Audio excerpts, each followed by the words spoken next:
We're streaming and recording Odyssey of the Dragonlords.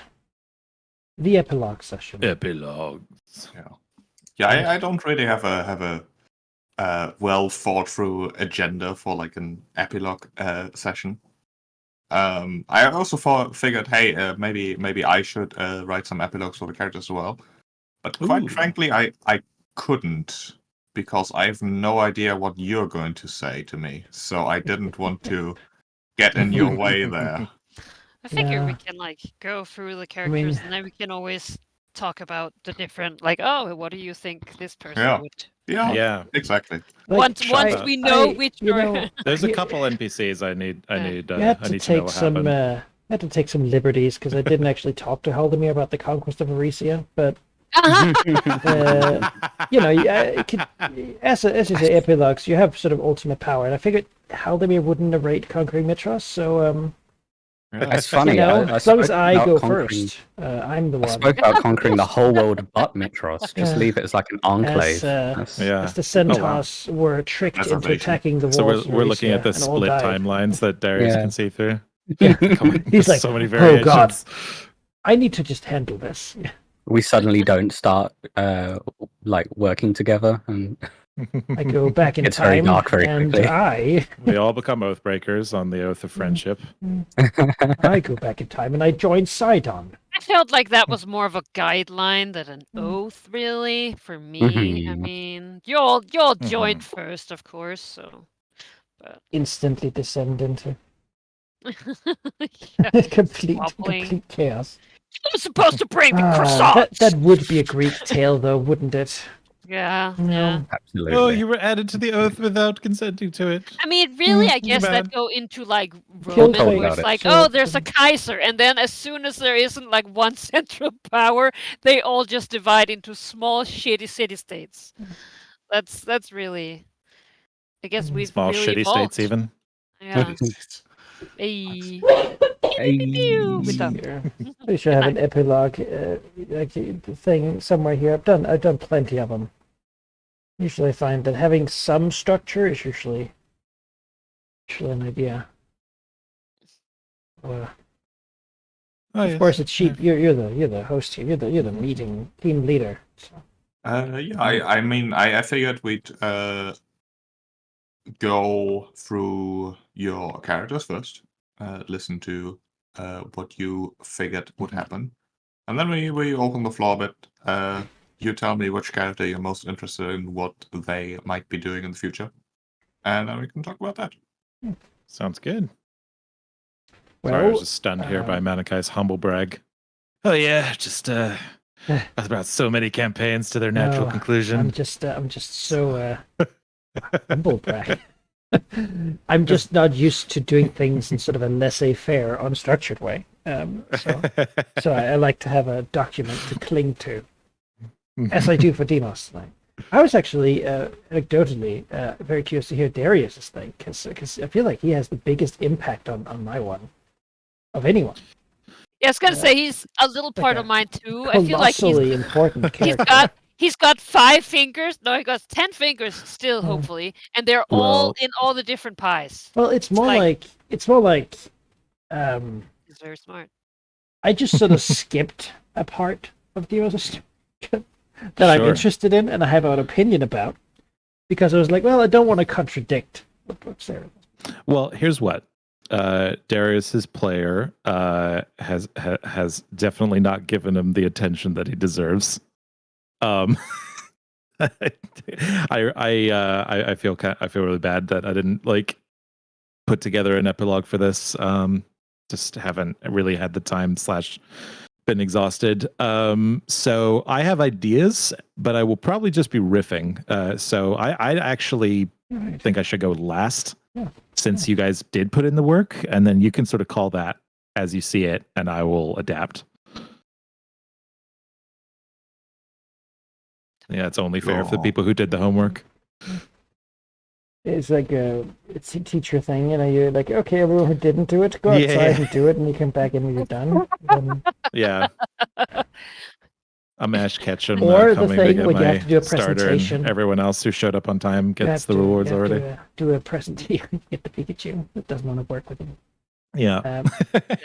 You know. See, I never learned my lesson when I was in school there because I'm actually pretty good at improvising I think presentations. I can Like, speak I'm for all of pretty us and well say Ash. we have all set Yeah. and definitely not raised our hand to go first while frantically thinking up the end or something of whatever presentation we were gonna do. Yeah. I've done that. I've been there. I don't remember what it was because it's been not an uncommon. Because you made it up on the fly and then it was gone once you were done. But it definitely has happened. Mm-hmm. I've done things in uni along that context that Full stop. Doing things. that I'm not gonna elaborate on because I'm We've all still done worried. things in uni we shouldn't. What if they discover it and take my degree?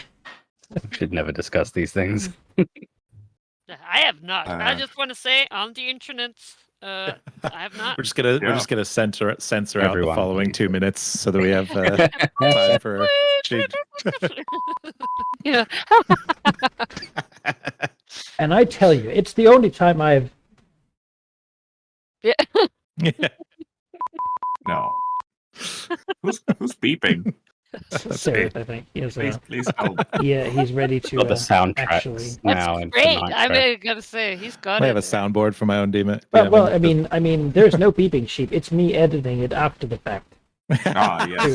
to make So sure Get that fast. into your mind. I I Super would live like stream. to say, like, through this campaign, Manica has really learned how to do the streaming, and like now he's sound editing ad hoc. Like, I mean, sitting just there ready to take spacebar whenever Round of someone says applause anything. for Yeah, I'll take it. Though, to be perfectly honest, I think my streaming abilities have somewhat stagnated around session. Whenever I took over doing this, because still not very good at it. I have no idea. And I don't have the microphone or really just a lack of investment. Well, hey, we have it, and that, Oh yeah, it's and here. we It's all finished. here. Like both of those things were in question for a little bit there. Yeah. All right. Who? Although we've just discussed that nobody's gonna say yes, wants to start. I would like to, but I'm gonna just need a moment. So keep stalling for a little bit, because now that Sarah Alright, sure. said that he didn't have anything, I can just sort of Yeah, add the thing that I skipped. go for it. Sure. Da da da da da da da. I mean, then maybe we'll do a different part first. Is there a particular character that you're not sure about what they would end up doing? Well, I don't want to ruin someone else's. Yeah. Did Bullbug have a good life? Sure. His epilogue is easy. Oh. Good. If Manikai doesn't include him, Unless of he course. No, murdered go him ahead, in go his ahead. epilogue.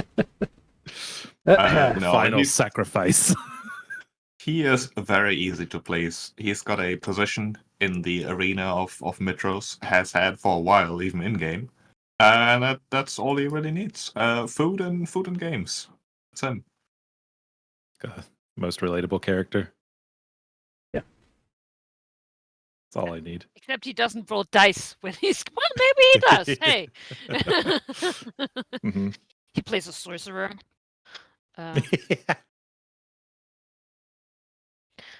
It's nice to play outside of what my own reality is. Who just left? Were you so upset by Vladimir. Bullbug's epilogue? No, I'm having issues with my mic, so I had to kill it and come back. Mm. I was just like, wait, he had a good life? That's I'm just fucking bullshit. over it. Fucking About- over. Oh! But I wrote it. He had was written down enslaved he's again. dying. Rage quit, table flip. I'm now speaking to you via my phone because my desk is broken. Literally phoning You it calmed in. down and came I've back put- on your phone. I've put a hole It's through my the Phoning it monitor. wreckage in. that is. All right. Let's All right. if I can Real make, serious. get attention in a subtle way by making noises that interrupt everything everyone else is saying. Yeah, go for it. It's That's time what Demos- for Demos. We all knew Gonna sort of end one way, and here we are. Deimos, known by many names. We all had the pleasure of knowing him. Champion of Mitros, son of Pythor, Dragonlord, Hydra Bender, the great Phalanx, master of the Mitrosian games time and time again, commander of the Ultras, forger of the ultimate weapon, Dragon Slayer, Titan Killer, hero of prophecy, savior of Thylea, and Solar King. Therio's telling of the truth behind the legends is a grand affair. In the end, as gasps died down, the failings only propel the man into greater myth. The great victory makes the mistakes of the past seem small for both king, heroes, and gods of old. The Solar King rules from his radiant throne in the blessed city, making peace and prosperity for all. For a time, he believes himself to be happy.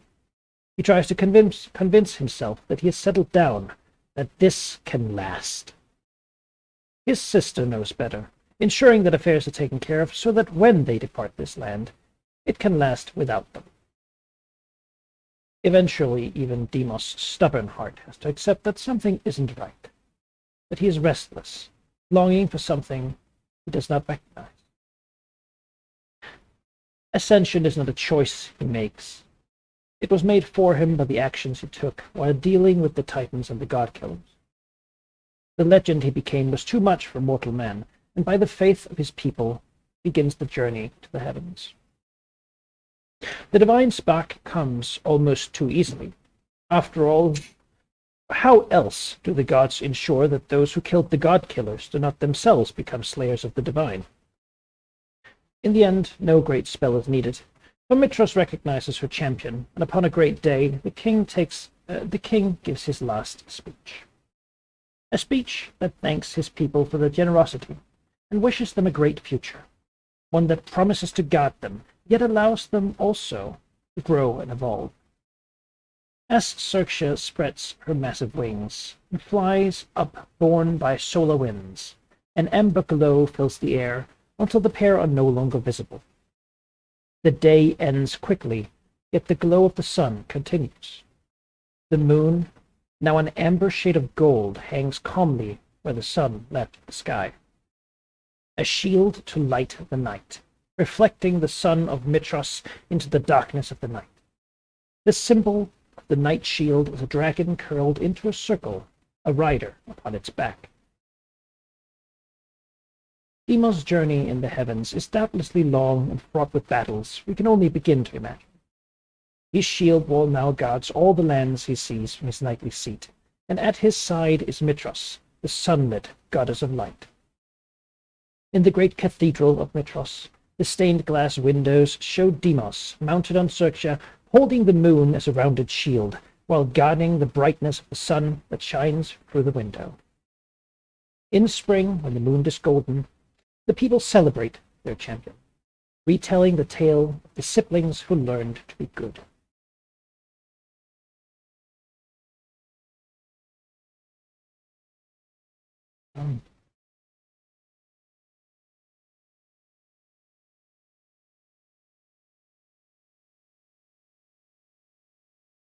Any questions? How, like, maybe I missed it. How long did it take Deimos to decide to ascend? Indeterminate, because Okay. I did not want to Other contradict stories, sure. what other people have. It took a while, long enough for Xerxia to become large, long enough for Deimos to try to accept the existence as eternal king, but in the end, both for himself, the stagnation is not good for him, and for Mitros' people. An eternal king means that change stops. And that is not necessarily a good thing. Again, his ascension really good. is not really a choice he made. It was a natural consequence of the things he's done. That was really epic. I loved the shield, and the moon. Yeah, yeah. That's really good. Being god of Really the good. moon as a shield for the sun. Yeah. Reflects it. What happens to the monarchy of Mitros after he's gone? I have not decided that. I think that would be up for the people of Mitros to decide what happens. The monarchy's ended, and there is no monarch. If they choose to continue having one, really it's whatever Xerxes set up in her time near the throne. Having perhaps a more scheming mind than Deimos, she has made the steps to ensure that things will not turn into rampant chaos. But ultimately, I have not made the decision.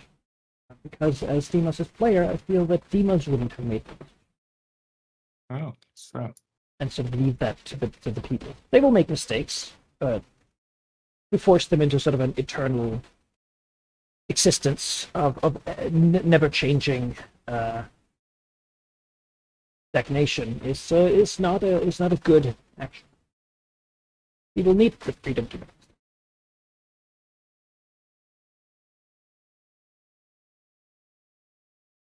Yeah, a bit of not a repetition exactly with how Valus handled things. Though Valus was more forced to pretty much abdicate her power. Deimos chose to, which is a big difference. Yeah, on one hand, I considered Deimos would serve eternally, like it's some sort of a monolithic champion ensuring that no evil ever came to the city. But on the other hand, that didn't seem fair to Deimos, and it didn't seem fair to the city. Mitros was always a city of ideas, of grand things, and Deimos was always trying to achieve something. His whole life he's been trying to achieve.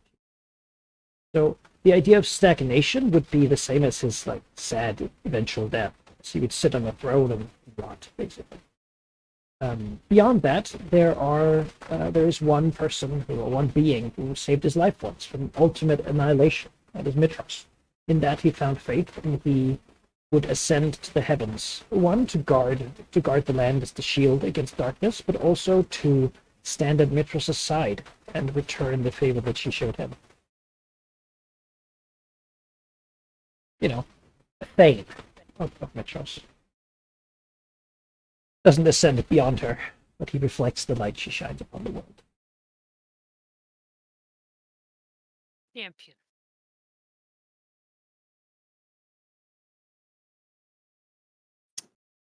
Well, won't be able to top that in terms of symbolism. I was gonna say I'm glad that It's he didn't go perfect, yeah. Denethor, you know? Yeah, it just... Sits there munching tomatoes. I thought about it. I considered it. I took a little walk, and I thought, I really tried to get in the mind of Deimos and think of the story we told, and it just made sense to me that this was what would happen. And in the future, you would see the moon, and it would be, you would know that it is the curled dragon with the rider holding the shield to guard the world. Maybe that's why there's so many craters there, because those are the blows that Deimos absorbs. The shield that us.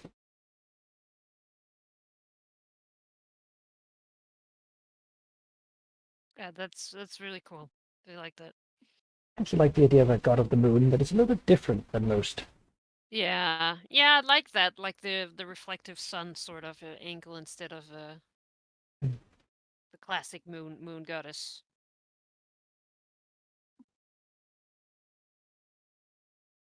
Would he still focus his attention on Philea or expand his vision on the rest of the multiverse, so to speak? He would expand his vision, right? One thing to be the Thane of Mitros, of the no longer the city, but the goddess, would be to guard her in her endeavors to do the right thing in the multiverse, right? In whatever happens out there, again, I'm sure there are fights and battles and such. I don't know what they would be, because I really don't have the scope to imagine it. But in those conflicts, yeah, he would stand by Mitchell's side. Not take a leadership role as he did in Philea. He would, I imagine, he would be the loyal Thane, god of perhaps champions of like loyalty, good, obviously, and like protective battle, alongside Search, yeah. and did alongside him. Two, I guess, sort of a singular deity, the two of them. Yeah. Well, I'm sure they can appear in separation and, things in the sky. The Dragonlords oath compels them to stick together. They both meant it when they made it. I'm sure they are not the first to decide to basically ascend together.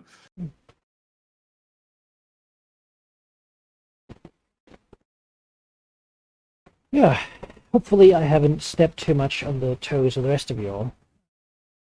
I sort of left out the early times because I figured, Deimos in the early times is going to try to be the best king that he can be. Again, bring peace and prosperity to the land and sort of help his allies and ensure that good is just done possible. But at some point, when the good deeds are done, that's when he would begin to find himself restless. Always looking for the next thing to do. But not really able to find it at a certain point because the good things are done. The thing about Darius was that I didn't know how he was going to decide that telling the truth behind everything was going to go down. But in my mind, I had the idea that we are victorious, right? We have saved the plane. We've defeated the God Killers. The future is a bright new place of freedom. And so I think with that in mind, people would look at what the Five have done and the Dragonlords and such, and they would be able to have a different perspective than if we are in the middle of conflict. Yeah. I had thoughts that perhaps there was a compromise in which he writes the entire story, but never performs it, or like puts it on stage or anything like that. So the keen-eyed historians or people who want to learn more or whatnot can find out about it, but it won't become like tabloid. But perhaps the Five come around. Yeah. Or at least Deimos, I think, was always not always, became a fervent believer in truth as a force of good. The main thing was so that Hades couldn't weaponize it. His weapons were the murky, hidden truths that could be mixed in with lies, and he was very good at it. But with Hades taking care of the urgency on that is gone, so it can be handled in a more in a way that's more respectable and to everybody involved, as much as possible, at least. Yeah, you don't have to go into minutia breaking privacy, but with time, these tales are easier to digest. And at some point, people wouldn't remember the Five being around in living memory, so the truth of their existence is much less of a big deal. As I'm sure we don't consider the scandals of Napoleon in our real world here to be very, very scandalous for the French anymore. It's sort of done. Comparing Napoleon to a literal god. Yeah, well. Well. All right. Yeah, thank you for your attention. Thank you for the Would story. like to go next then? I can go. Sure. I also wrote a little bit. All right. In the years after the last fight, there was much work to do. Ariad was on the go, flying far and wide, from the greater steppes to the forgotten sea, visiting different tribes and settlements to create a bigger understanding between the different populace of Thylea. With Ariad's quite modest attitude and experience as both a tribe leader and a messenger, she was a natural at this and thrived in it. With her, every step of the way, was the silver dragon Argon, often providing her own perspective on things to the delight of Ariad, the two often bantering like only the best of friends can. Naturally, this work also put her in contact with the other heroes of prophecy, coordinating with and updating each other on their respective endeavors and journeys. Still, every year she vanished for a couple of days, seeking out her old tribe grounds. The waves crash up against a cliff repeatedly. The cliff is bare, smooth at the bottom, having been slowly shaped by the water over the years, moving up to harsh rock, still rough and unpolished. On top are two silhouettes, with the sun behind them, one silhouette much bigger than the other. In the background plays a mix of soft notes, as from a xylophone or flute. Ariette stands, leaning back and forth in a rhythm of her own, and looks around her.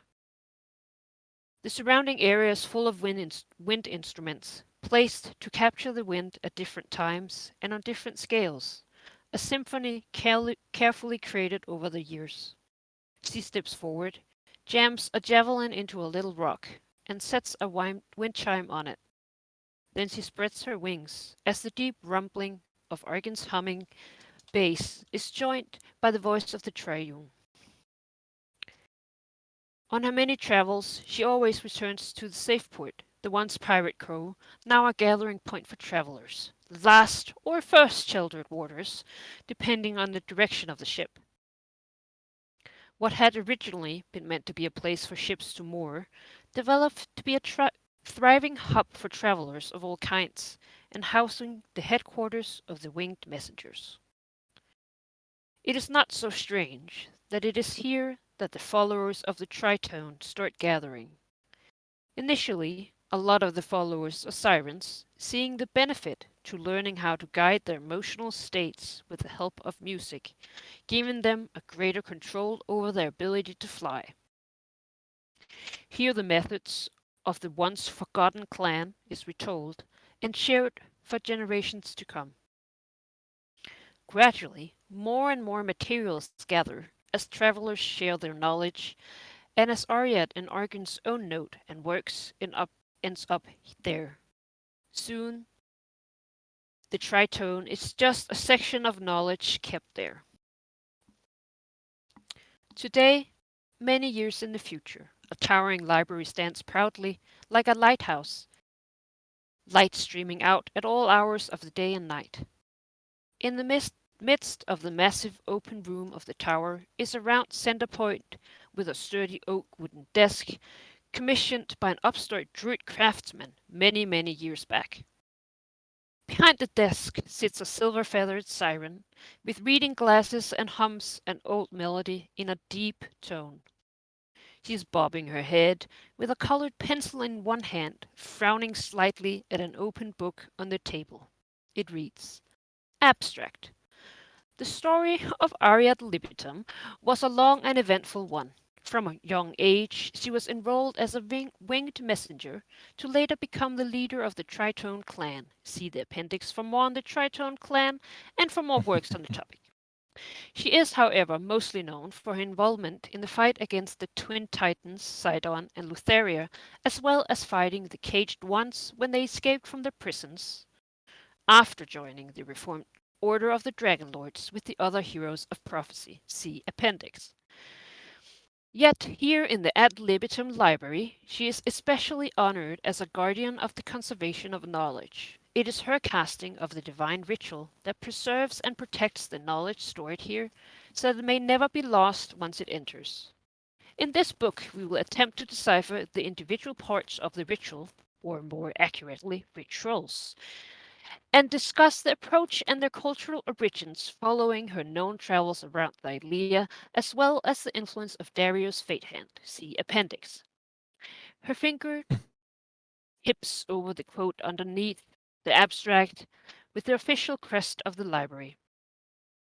It reads, Once forgotten, to be forever remembered. Then she moves the pen back to the beginning of the page to furiously start scribbling her critiques. The end.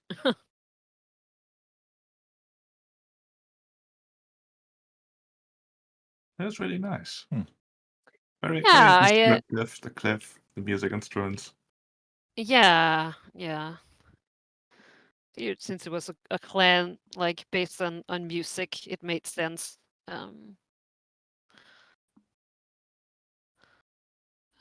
Yeah, I sort of was thinking of taking like also as Dima said, like they're like, oh, she will forever, you know,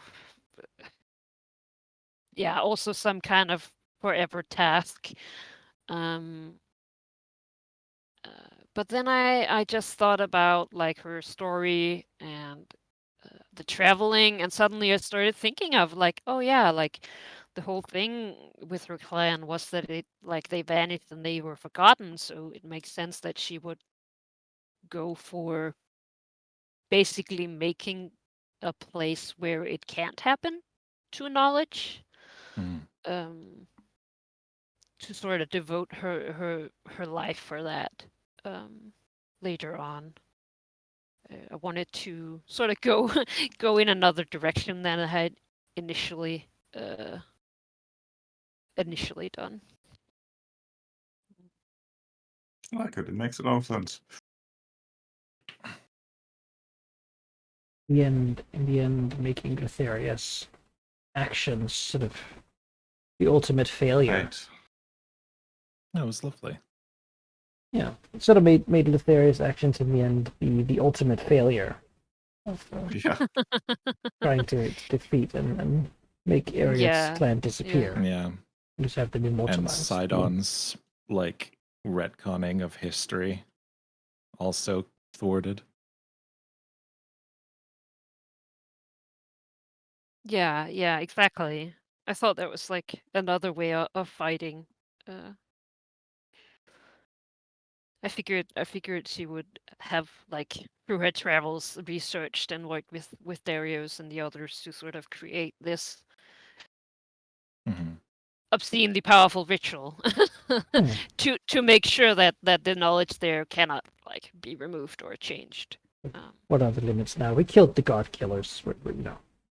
You know, Yeah. we can have liberties to do what we want.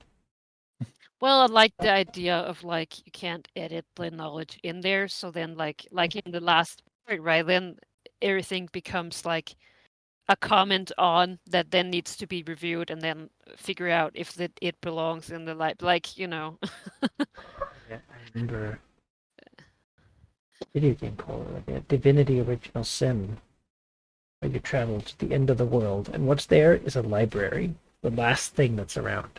Just Oh, that's preserved. cool. Yeah.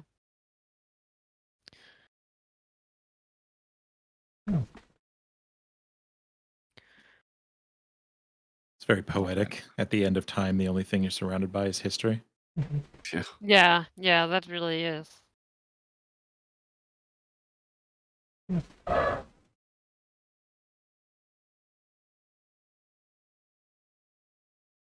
All right, Helmi, do you want to go next?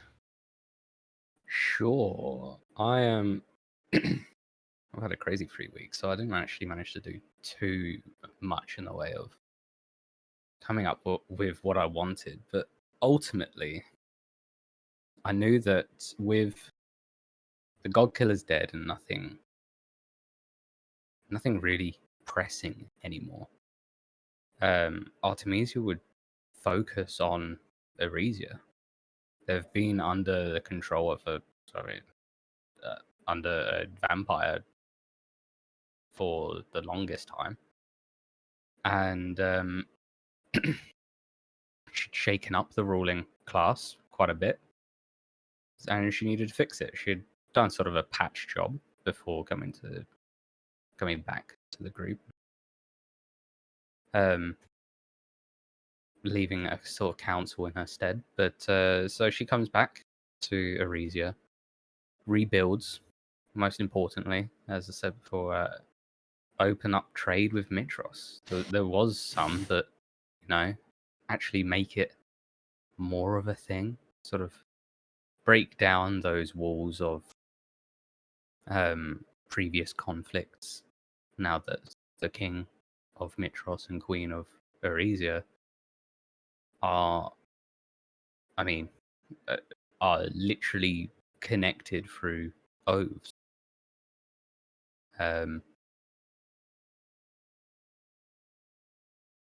So, yeah, after that, after Aresia's sort of settled into itself, now more self-governing. She wanted it to run off a council more than the monarchy, knowing that she never really wants to stay in power. She had no intention of being in power. It just sort of landed in her lap, and for the good of the city, she did it. So, with the council self-governing and rules in place to ensure what happened doesn't transpire again, she turns her attention to the Dragonlords. Dragons take a very long time to grow, as it turns out. So she can take her time, make a city in the mountaintops that is made with dragons in mind. Large thoroughfares and even larger buildings where humans and dragons can live together instead of like Aravandar sleeping in the gardens in Aresia, making it useful for all people of all sizes. And then ultimately making sure that the people on the eastern side of Thylea, because Demos has Mitros sort of locked down, and that whole side of the eastern side is pretty quiet, and she makes sure that the population there can expand. Aresia's great walls can expand as the population grows, and she then finds herself in the odd point that she has no desire for godhood, as Demos does. She was cursed at birth, and Medusa don't tend to really die of natural causes, so she doesn't really know how long she's going to live. But with the Caduceus in hand, it's pretty easy for her to go a very, very long time. So, with Demos stepping down to ascend, Artemisia decides to take a different sort of course. Instead of ascending to the heavens to do work with the gods, she instead decides to leave Thylea. One day, just getting up on Aravandar, saying goodbye to the few people that might remain that she's ever close to, and goes to find other lands that need a Dragonlord for protection. Bouncing between possibly different planes. I mean, she can do all sorts of shit at this point. With the Promethean fire and the Caduceus in hand, she can do quite a bit of work. And I sort of see her in that cinematic fade to black where she on a very large Aravandar at this point, just sort of fly off into the sunset, into whatever adventures she might stumble upon, whatever people she might help protect. That's sort of it, really. All right. Fixing up the rest of Aresia. I mean, the same question for you then as I posed to Malachi. Who takes over in Aresia after she's gone? So, she makes a council out of the not only like the heads of the monastic orders, but she also makes sure that there's elected heads of different groups of people, like an elected merchant, an elected like farmer, like the key cornerstones of Aresia would each have their own elected official with rules on how to oust them, because we all know that people aren't perfect, and Artemisia of all people knows that. So she creates this council that is formed of people brought up to power by the people, with the monastic orders sort of leading the way. Of course, the monastic orders had to be reformed because, I mean, she killed quite a few of them. especially the Order of the Shield.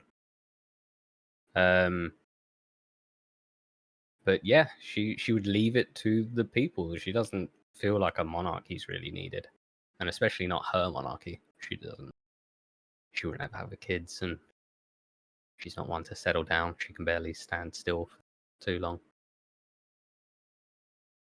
So yeah, it'd be down to them. Sort of like she's the leader of the new Dragonlords, right? And Yeah. at the end, you can basically take her departure, if she had left with a couple of others anyway, and you could sort of make the parallel of the Dragonlords probably doing something similar from another world. That's exactly, yeah. I can't imagine. So you could sort of start the campaign over in a different land, somewhere else, a different land, yeah. Yeah, it is a great parallel now that you're pointing it out, because in Belmitra's case, she basically one day decided, well, okay, I'm going this way, and then everyone followed her because that's what the Dragonlords did. Maybe And this seems very, very similar. Artemisia set out with Arvandar, and others, a couple of others might have followed, who would turn into the bad Dragonlords or whatever, while Arvandar ascended after making a deal with them. Cheating them in a game. I like the idea that somewhere there's like a level 2 party getting their ass whooped by an Elder Lich, and they're just like a silver dragon like with a fucking bitch badass bitch comes down, kills them all, and is like, see ya. She brought with her the divine power of creation and life. Yeah, so. yeah. Pamphlets. Join the Dragonlords pamphlets. And at that point, I mean, she's like a leaflet bomb. She's spent decades with the Promethean Fire and the Caduceus. Fuck knows what she could do with those. Like a whole lot. A whole lot. Yeah, for sure. I mean, level 20 Artemisia, or 20 plus, I guess we should say. If she had arrived 500 years ago on Phylea, Sidon and Lefairy might have had some trouble. I don't think. I think Artemisia could probably 1v1 Sidon. I'd probably take them both for the monk crap certainly does help. The monk bullshit goes a very long way. And having every save trained, yeah, that must be pretty nice. Yeah, that's pretty good. That's pretty good. And also, she fought all the god killers without the Promethean Fire, which she was just using a +1 axe instead of a +3 weapon. So sort of restrained a little bit, even. Gave herself a handicap. Okay. Yeah. For bragging rights. No, I love the idea of Artemisia being like even when she tries to go ultimate mode, it's like, oh, I'm only fighting with my hands, and people looking like, what, are you fucking kidding me? You got those pretty monk, oh, I'm only fighting with my hands, I'm not even using a weapon. I was like, yeah. Just wait your until hands I touch a are weapon. magic sledgehammers. They like, are. that doesn't fucking count.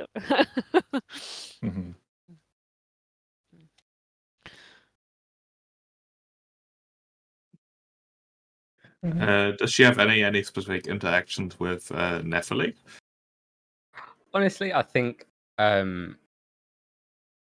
with Nephili, she would probably actually grow a bit closer to her grandmother.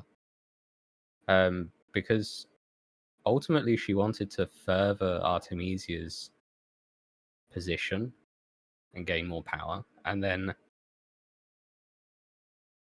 renown, and it's like, what's Nephili gonna do? Stop her? So I think she'd probably actually grow quite close to Nephili, and maybe even try and convince her to come with her to New Worlds. To help her gain those footholds, because it's not easy for just a hero of that, of a level 20 plus, to sort of rock up and there not be some shake up. Especially if she does go with other Dragonlords. So she might find Nephili to be a very valuable ally as she sort of goes around. a much different way of looking at her grandmother from when she first started interacting with her. She was very cautious and a bit worried almost about how her grandmother would behave or what she would do, even making her swear an oath to not fuck with the group. Yeah, Nephilim has always perhaps confused the idea of happiness and power, thinking that the pursuit of power is the pursuit of happiness. Because for most of her previous life, that's how it was. Yeah. Maybe it was the involvement of the, inherent instincts that a silver dragon just has, or just seeing the party do things that definitely did not directly grant them power, and were simply doing the right thing, and still granted them not just great power, but also brought peace and happiness to the world. It most likely changed their opinion on a lot of things. That's like such a cool further character in the future, right? The whole conflict of like a silver dragon that's like the natural good, and then this still has like some weird perspective of a time past, right? Like the sort of clashing of old and new moralities and the exploration of how they shake out. Yeah.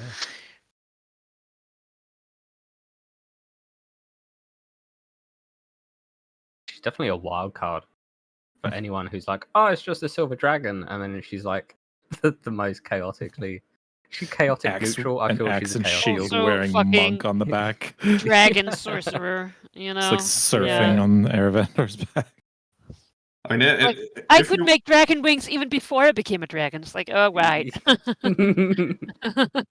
if you want to do a sign and alignment, then back when she was a sorceress, she was very much chaotic neutral, doing ridiculous things just to gain power, including marrying Sidon, basically. Now it's far more chaotic good. Wait a second. Acting in the background, not for her own gain, but for Artemisia's gain, recognizing that her own time is really, she died once. Her time is basically over, but she can still make a difference for the right people. And that making the difference for her in her mind was always, okay, I'm gonna help Artemisia, become queen, become powerful, become influential, all those things, because I know those would make me happy. So Just clearly living that's what she vicariously. needs. Yeah, very much like that.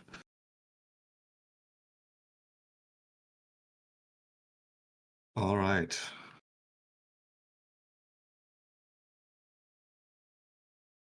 Do you feel yourself ready to go then, Seraph? All right. Yeah, let's do this. So, after the defeat of the God Killers, I think that Darius turns his attention towards one thing that he never allowed himself during the campaign. Having recognized it with his talk with Ariad while waiting for the Tarask to show up on the shore. The time of the old Dragonlords was far done, and the time of the new ones needed to take some space. And with that, so did he. Needed some time to just sit and allow himself to be, not continuously busying himself with at least 3 downtime projects or schemes or anything that could be used to gain an advantage or over their enemies, or to save more lives, or whatever it was that he was using to justify to himself that he was really just keeping himself from his own thoughts. With Artemisia needing to straddle 2 lines, if she would have him, he would offer to steward the temple, the fortress of the Dragonlords, so that she could have the space to be queen that Arisia desperately needs. Oh, fuck yeah. Not advancing any agendas, just taking care of like basic maintenance, basic training, telling stories to prospective Dragonlords, sort of weeding out those who might not be fit or who might get themselves killed. Really like cultivating an atmosphere, although very much not pushing any of his own ideology. He starts to age again, and as the years part, for the first time, he sees a couple wrinkles that weren't there before, maybe even some grays. He was still a half elf before Versi paused his timer, so he has a long time left, but it's clear that the clock has resumed again, and it's probably for the best. Because what stewarding the Dragonlord training grounds gives him is a chance to finish the story and to keep writing copies. As it's an important tale, one he still believes, and with Demos's encouragement, that it should be told. However, without the need to use it as a weapon against Hades, he does make sure there's no rush. We can take the time, can do so in a way that the five are okay with, or at least wait until they're gone, which is going to be a very long time as they're with their draconic lifespans. But eventually, he does ask if it can be published in the ad libitum library with its properties, to preserve the history, to preserve time, leaving a copy there. But then, after giving himself time to be at peace with himself, he starts to become more active again. Of course, if any of the Dragonlords or any of people in general need help in a way that really is more appropriate for somebody of our station to be handling, and none of the, level 1 to 5 Dragonlords can't handle, he will of course do so. But he also sets about destroying the wall between Astoria and the Centaur lands. He doesn't just go and blow it up. He does so culturally, speaking with people, continuing his extremely unlikely friendship with oh god, I've blanked on her name. Why do I always blank on her name? Tanara. Tanara, thank you. Yeah. Thank you. Muted, yeah. Yeah. Yeah. And, trust has to start somewhere. And as, the two work very hard to try to find a middle ground that nobody's quite happy with, but at least everyone can live with, and involves, more diversity, less otherism. He doesn't want to just destroy the wall. He wants people to agree that it should go. And I will not decide whether that happens or not. I think that again is for the people to decide. But it's certainly a mission he goes about trying to influence societally. Once the text is published, there are only two things left that he sets about doing. One is to complete the reconnection of Thylea to the outside world. Those that have been stranded here, especially the Australians, opening the door for them to go home, and opening the door for trade, cultural influence. If people want to travel, he doesn't leave himself, but he sets about making the connection there, which is probably a huge culture shock for Thyleans, for the most part, him included, with the rest of the world having advanced 5 centuries since he last saw it.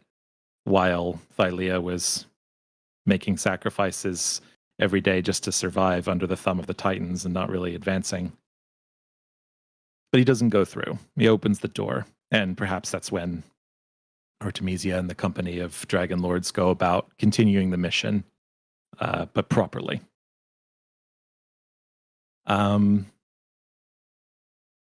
Finally, his last and most ambitious project, he sets about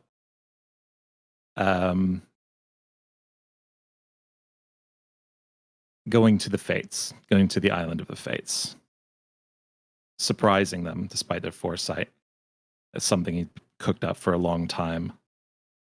Perhaps they have support, or perhaps not. Either way, Wall of Force is very hard to get out of or past.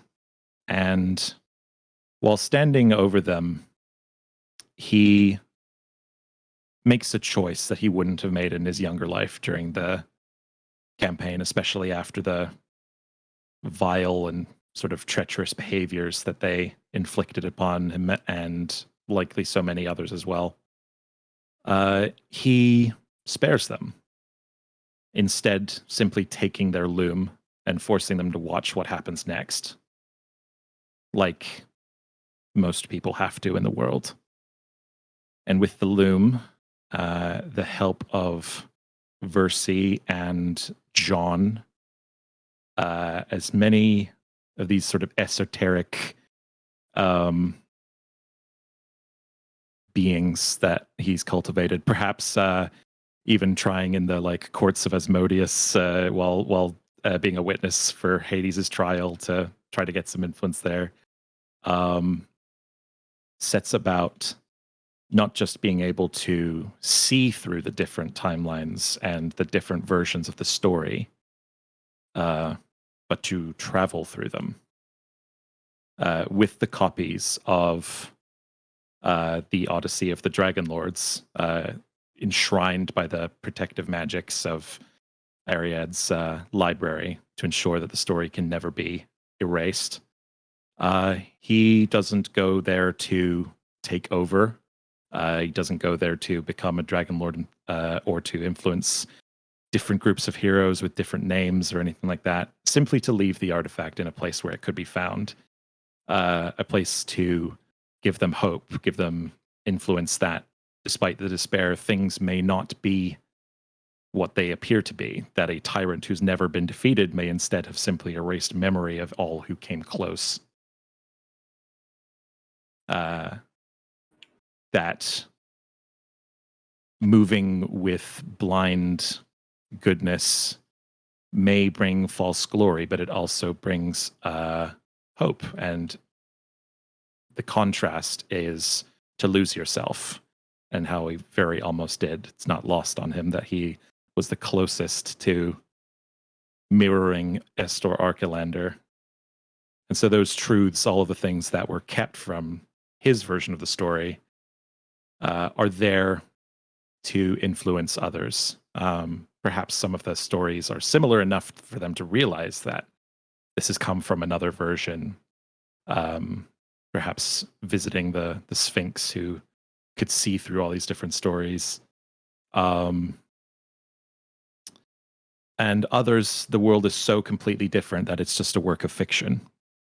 But since when did fiction stop people from deriving hope and meaning from it?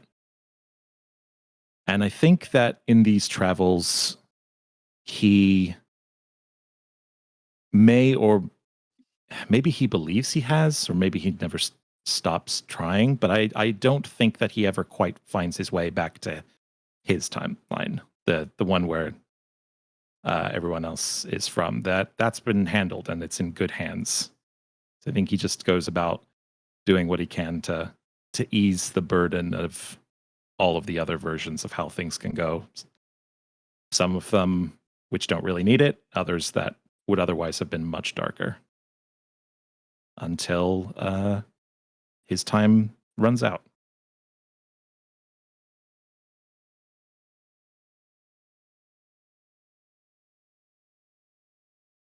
The man lost in time.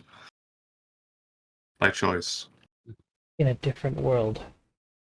Half-orc Deimos sits in the tavern, having been led here by Circe, the goddess of music and travel by train, and finds under his seat a book called The Odyssey of the Dragonlords, DM's Guide. She opens. Oh. Well, guys, look at this. Yeah, the one consistent thing or the two consistent things that are found in each of these versions of the story are tyrants and heroes who would oppose them. So it's the idea of Darius getting so powerful in Fate meta that he actually leaves the adventure path in the. Yes, if I had to scour the stat writing side credits, up, this would be the Mhm. the long con. We look in the book, it says Darius. Yeah. And He just travels around with Dareth Axel to all these different places. That's all he wanted for her eventually was freedom to be herself and, channel that anger innate in her into,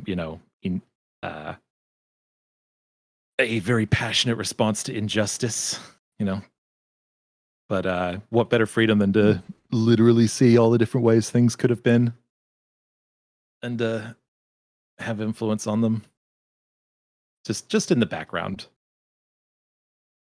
There's a thought of one thing that was never explained nor explored, I suppose, is the reason why the Dragonlords came to Phylea in the first place. Like, the Dragonlords came because Belmitra wanted to come, basically.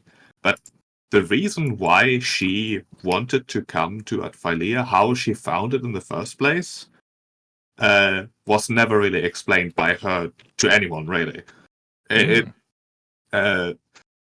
Darius would know that that's how the Dragonlords basically operated back then.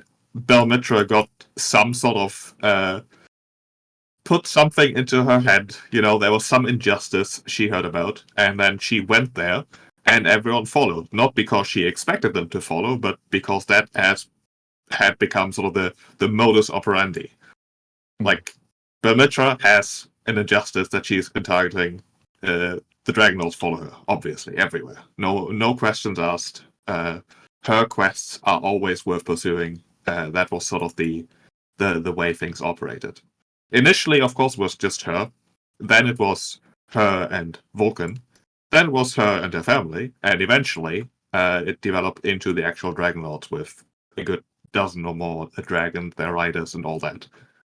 But it was never really explained how she even knew about Phylea.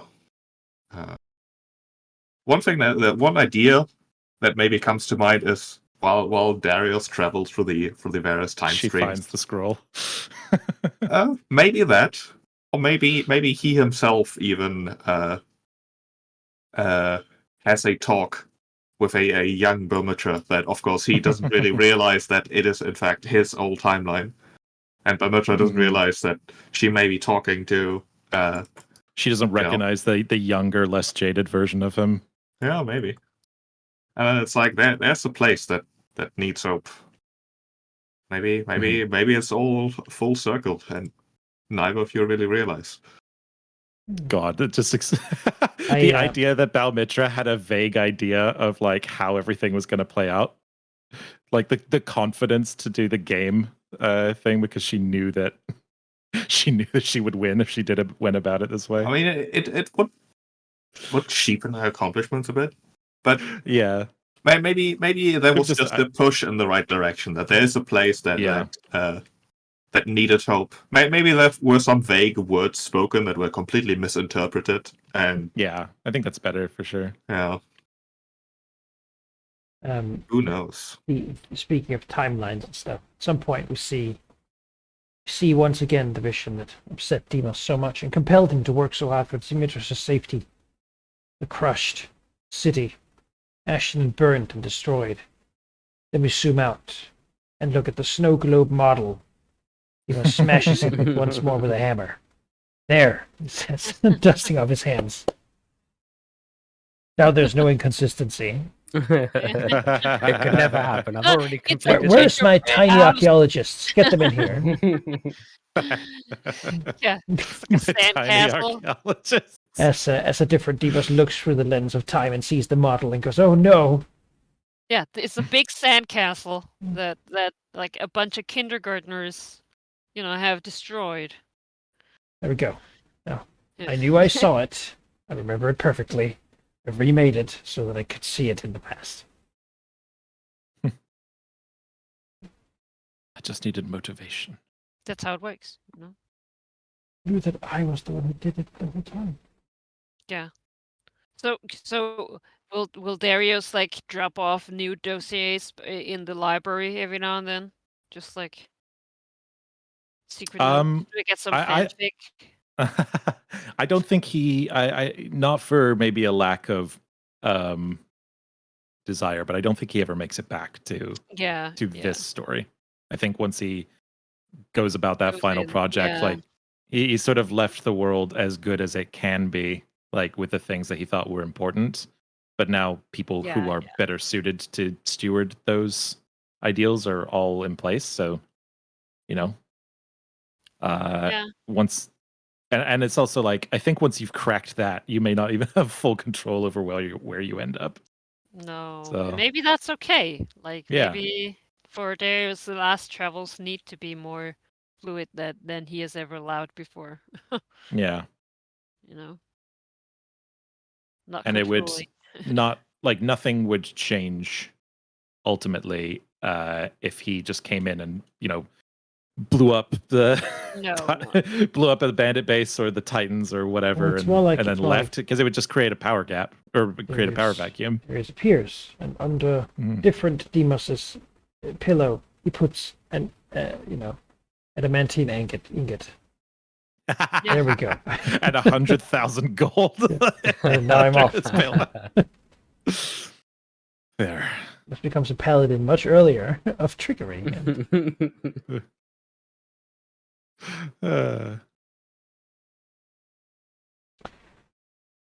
Yeah.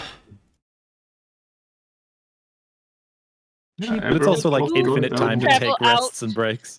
to travel out Mhm. of well, I guess 3 travel out of the planes. Yeah. Deimos ascending. Yeah. How would He always wanted the connection back there, but it felt weird for him to go Yeah. like just back to the start. I think he just goes back and Artemis- redoes his life again? just read- Cycle. I think Artemisia would want to make sure that there's a way that Thylia could get a hold of her. Like Mhm. maybe her grandmother can make some magic item that's like sat in the throne rooms of like Mitros, Arisia, and Astoria, and just like in the most dire of needs, they can get hold of Oh, at least it's one of the Ascending legendary Stone. Dragonlords. Mhm. Yeah, it's just Ascending Stone. Stone, and like the new heroes get it, and they've like talked to it every night, and nothing fucking happens. And really, it's just because Artemisia has to make her way through so many planes. By the end, she arrives right when they've defeated the big threat. She's like, "All right." It's like Right, just what do we do? crash out of the sky, like ready, swinging weapons, wild face, snakes everywhere. And it's like, where is it? It's like, We dealt with it already. God damn it, y'all you move too quick these days. shakes her sending stone. Ugh, the connection is always bad. I can't figure out how to get more bars. Because she's an old lady. Obviously, yeah. Yeah. It reminds me of like Nick Fury calling Captain Marvel. Yeah. Yeah, if you know that exactly. scene. Really late. She comes back so it's like yeah. Yeah. I think Arya just passes on and rejoins the souls. Mm. Sort of. Recycling, it's big. Mhm. I considered making like a last, like just some random dude by a campfire that's like, I guess that could be the reborn Arya soul, like completely unrelated. Because, yeah.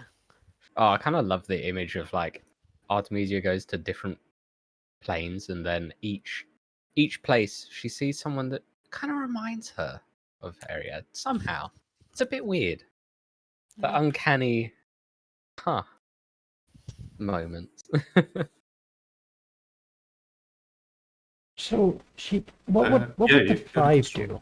Yeah, I was gonna say that's Yeah, a note I've made right here. Like while we were doing this, I'm like the 5. Now, what each of them? Now you know what's happening around them. The story of the 5 really has ended a while ago.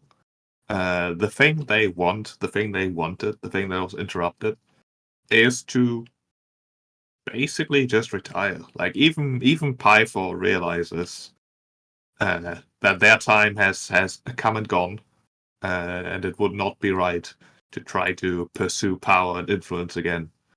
Valos, of course, she on occasion can't help but meddle in things, but never for long, and certainly never trying to take power over Mitros again as she has in the past. They enjoy their anonymity, really, up until, of course, the fateful time where they might agree that maybe the people do deserve to know the truth, agreeing to have it revealed, which basically results in their disappearance, as they double down on their anonymity, as it were.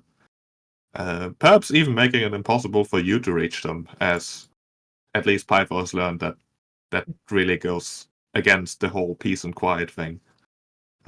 Maybe leaving enough hints that at least Demos can reach his father, but not making themselves as available, as subconsciously available as they have in the past.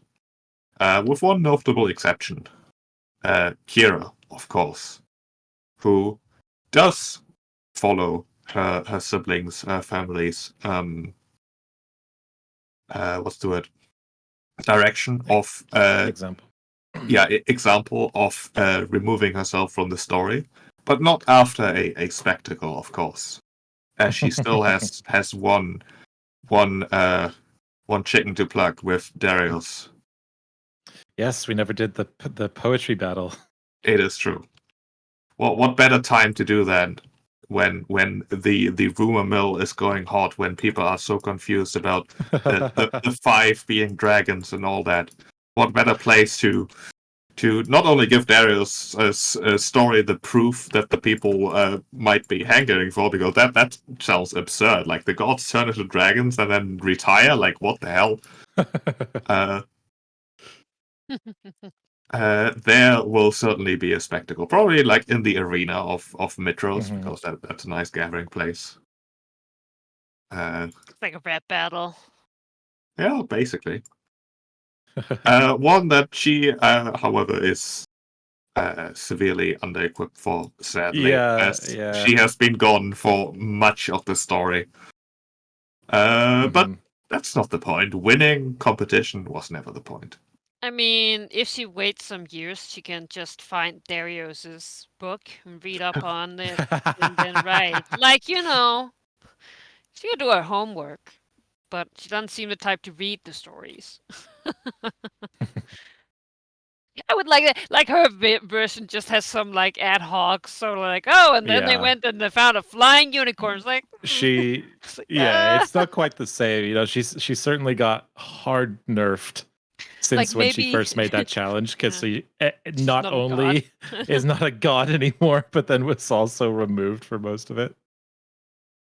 I imagine her having some like the thing where she like spawned butterflies that just randomly animals in the stories he makes just has butterfly wings or something, and it's like, what? The frogs Darius summon underwater has butterfly wings? It's like, I mean, I don't know what to tell you. That guy's crazy, right? It's like I've chosen to reenact the whole story in cinematic form, using only fairy dragons as my actors. Yeah, basically. That's all the ones in Thylea. Yeah. Now the big question, of course, is that we've all been waiting for: does Pythor ever learn to brew good wine? No. Yeah. But he gets to grow old. Yeah, and fast if he drinks that shit.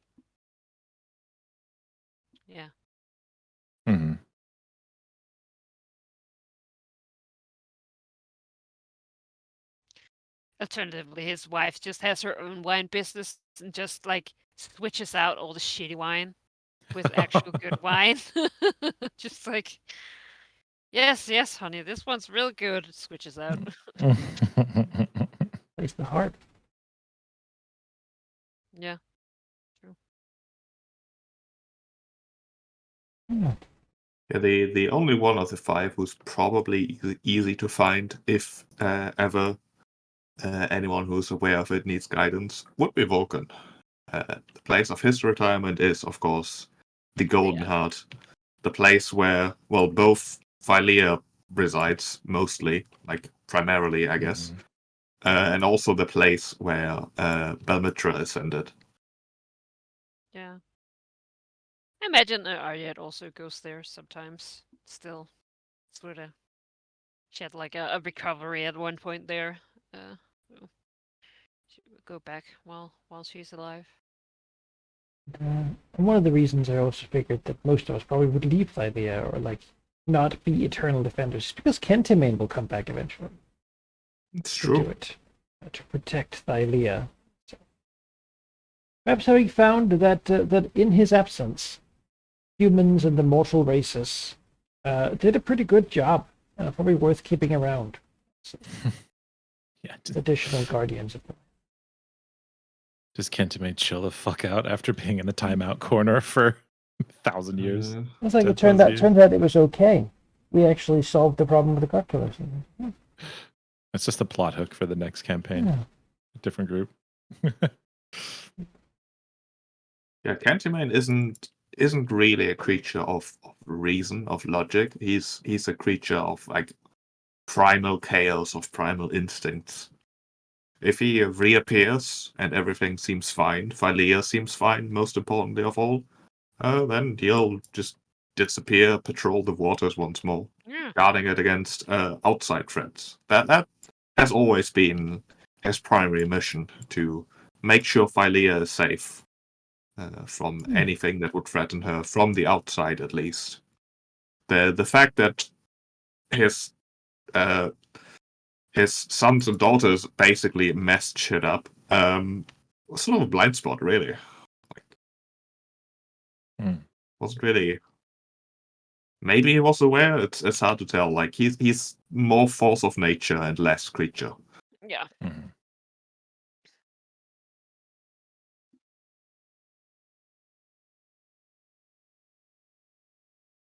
Oh. I suppose that's it then. Well, we've all told our stories. We've all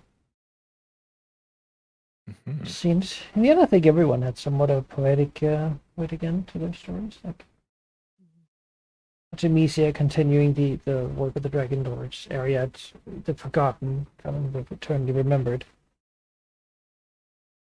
Yes. Demos at Mistress's side, His power to reflecting her light. Yeah, I sort of imagined Ariad either like just growing old, but more so probably like devoting like her immense power basically to the final casting, like ending, like closing the ritual, basically locking it down, like giving her power and life force to that, as like as a final offering when she's sort of done. And of course, Argon is ready to be a librarian, so you know. So I figured the silver winged siren at the desk should sort of make sense that she would like not polymorph into an elf, but you know, something she has more a reason to be part of.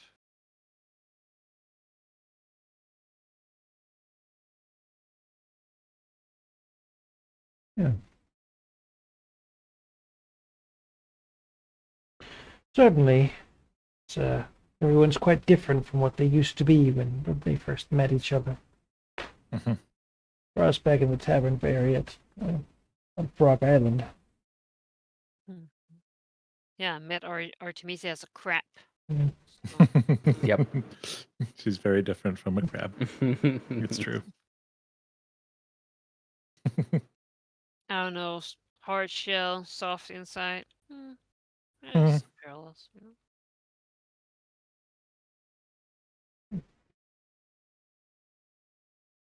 Some epic painting somewhere.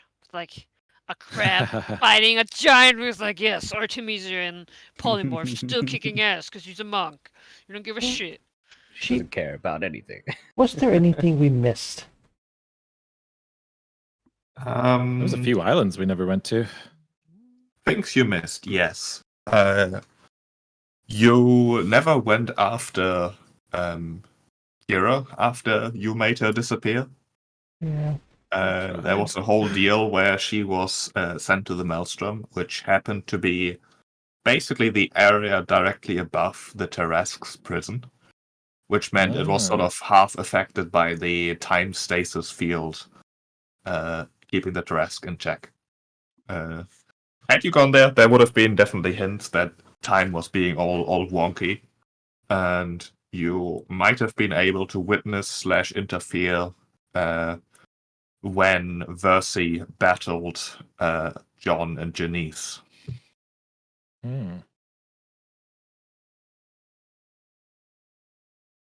That's one thing.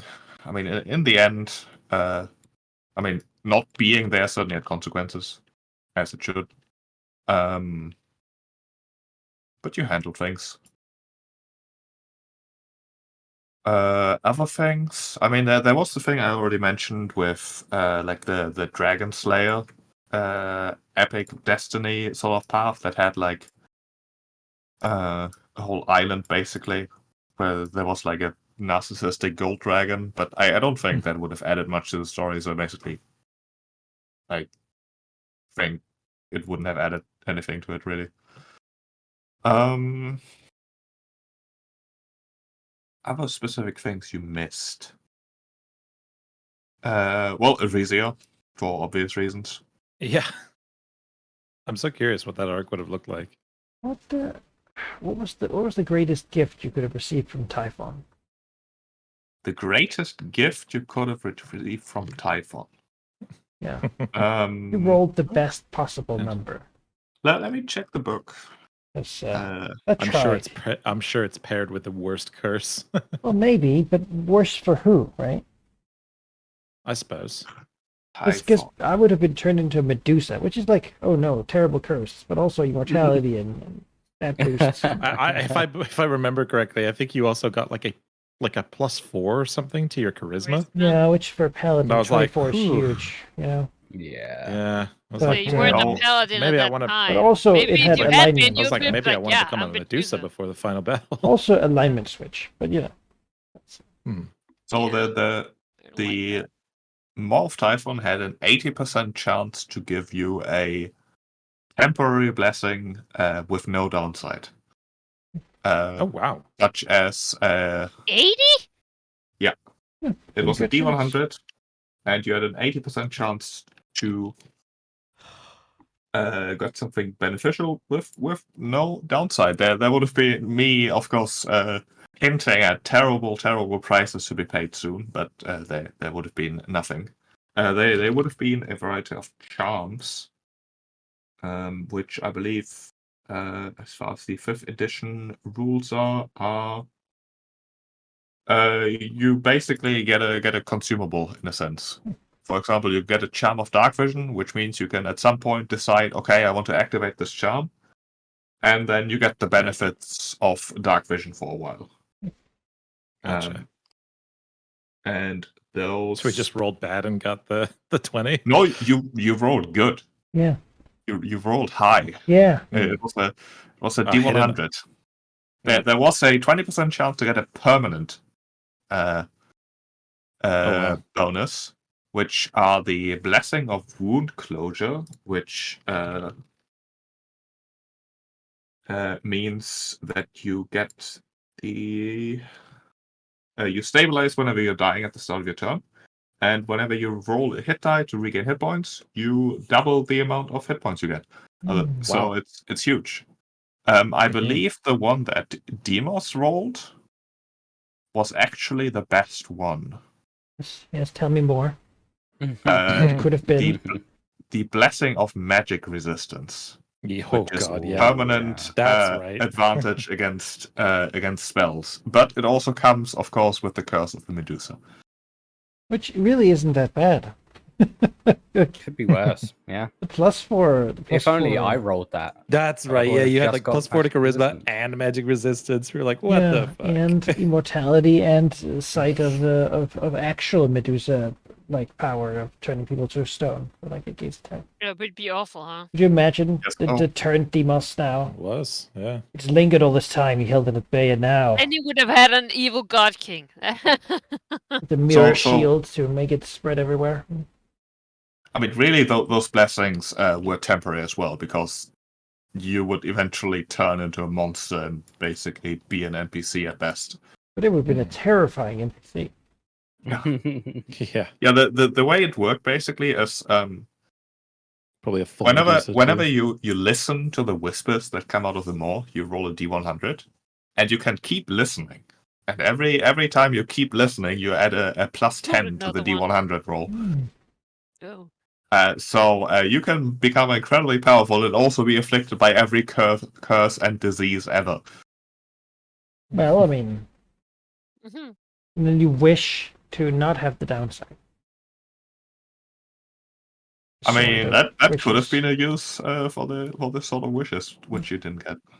Would you love it become a +4 charisma, magic resistant, god monster Medusa Paladin. to I mean, the bonus to charisma came from being a Medusa, so Yeah. there's no well, I mean, way you keep that.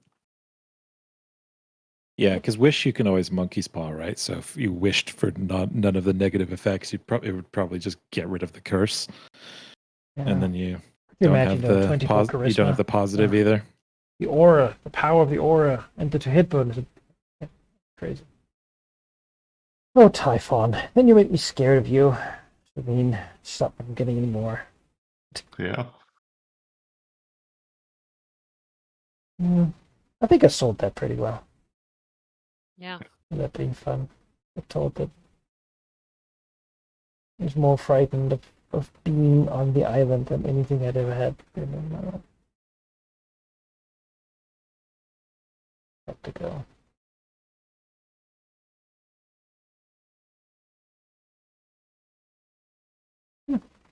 I had a good time with all this. To you. Ah, Mm-hmm. Yeah, absolutely. It was a great campaign. Yeah, phenomenal campaign.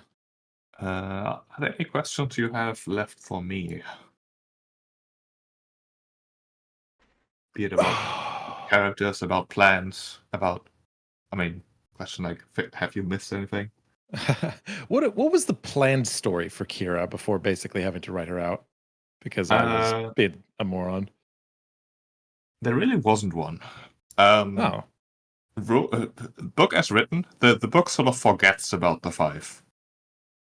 Like that's it. They're written into the world, but there's no specific plans for them. I think it inherently sort of assumes that they perish during the siege for Mitros, or at least mostly do. But I still don't understand how. Because the only ranged attacks that anything there really had were lightning bolts, and they are bronze dragons. So, like, it always made a lot of sense why those were the survivors. I guess maybe they would like because, well, no, they were in the fight, right? All of them. Yeah, they were. It would have been kind of cool to have 5 players, each be a paladin of the various types, or like clerics and stuff, and then do the Oath of the Dragonlords with the 5. Well, 4, I guess. Well, The 4. 5th one is, Yeah. Oh. Yeah, that would have been one possible Maybe you outcome. could have been Nephili in place of Metro or something. There was definitely the campaign always sort of had the idea that you probably become a Dragonlord. Like that was sort of the idea, which of course includes a dragon. It didn't do a great job really explaining what that means. Like, okay, there's places where you can get dragon eggs and they hatch into wormlings. but they, as written, they would just stay wormlings forever. As far as the campaign is concerned, anyways. Like in the context of the campaign. And die very quickly. That's very ridiculous. boring. Yeah. Yeah, that's like a real. Why would you do that? It's like, oh, if this little fragile 10 HP thing dies and you can't revive it, you die. And it's like, what? I look at the Oath of the Dragonlord I think Paladin, I'll wait to be a mom. but the stuff you get from that, I was like, I don't want this. I already have a dragon. I don't need to make the Oath of the Dragonlord. Yeah, it takes Paladin things and then gives me like a wormling dragon egg. I'm like, then let's just find that item. Yeah, that was such a weird.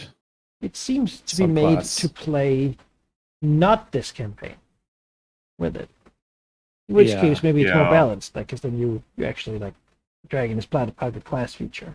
Or it's like trying to, like, DM proof. Like, you can't screw me. I will get this dragon. And be like, oh, why does this exist? It was a very strange toxic situation.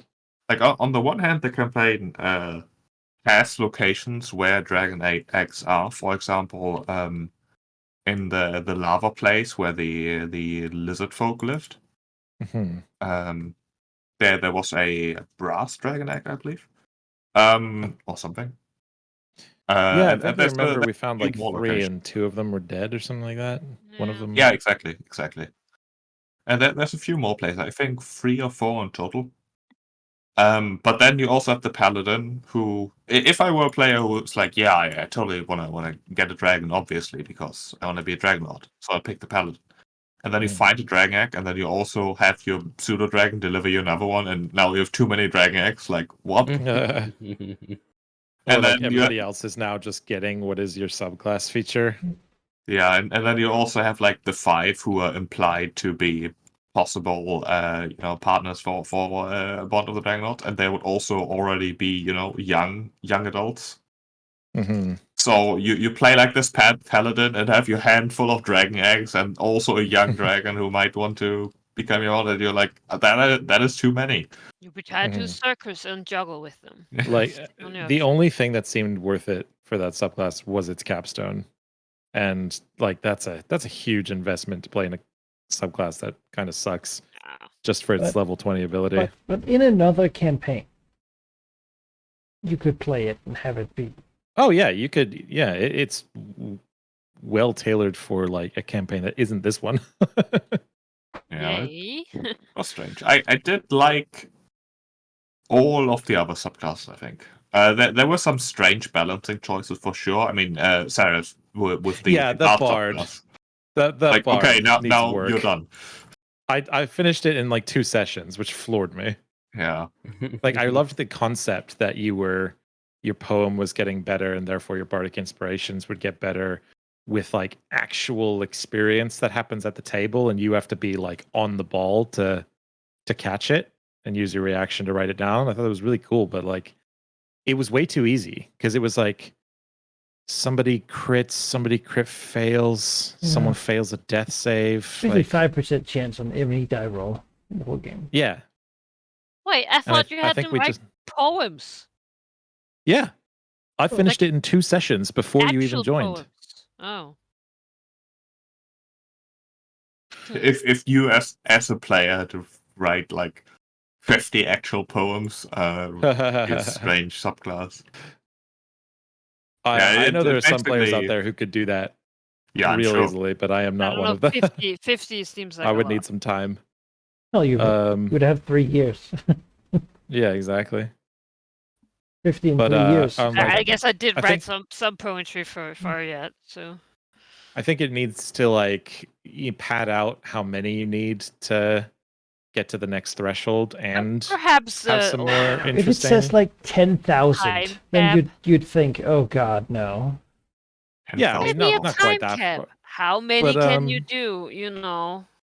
How many rolls do you have in a D&D game from 1 to 20? I would have maybe leaned on like the heroic inspiration thing. So like if it's something that's so amazing that like you would award. I know that we didn't really tend to use it that much, but you could say that if it was something that somebody did that was worth that seems pretty worth including. I mean, the heroic inspiration was also a thing that I just made up. It's not part of the campaign. Oh, gotcha. Well, I thought that's it would be that's cool. the change that I would make then, based on. No. Yeah, I thought it was cool. I just kept forgetting about it, which is Yeah, we didn't unfortunate. really end up using it. A few times we did though. It came in clutch. Yeah, it did feel sometimes like, okay, guys, we're in trouble. We need like mechanical advantage. The thing you just did is really cool. Get advantage. Well, it's because we forget it, but we didn't need it. Yeah. Mm-hmm. So of course it felt like that, because that's what we thought we were thinking about it. Beyond that, having inspiration is in 5e is really not that. Like, you get advantage once on one thing. Just It's not super powerful. Really. +5 to 1 roll. It's sort of not a big deal for how rarely anyone remembers to actually give it out. Yeah. Honestly, you could probably safely start every session with inspiration, and it just wouldn't really make a big difference. I mean, that's how Pathfinder 2nd edition works, isn't it? No, basically. I've also seen inspiration used that you could do it as a reroll, making it more useful. That does make sure you don't waste it on this roll you already would succeed. Yeah, exactly. Then again, I'm not really too concerned about the 5e mechanics, because I'm pretty much done with the game. So Yeah. it's like, yeah, whatever. If I run this in the future, it'll be probably Pathfinder Yeah. at this point. Or 4e. Mhm. Well, honestly, maybe 4e would actually work better for it. Yeah, The power level. as we approached the later levels in the campaign, the 5th edition and counterbalancing had basically disintegrated already in my hands. Like it had no meaning anymore. Anything. Of course, it didn't help that you all had far too powerful dragons, which is also the reason why I constantly basically said, hey.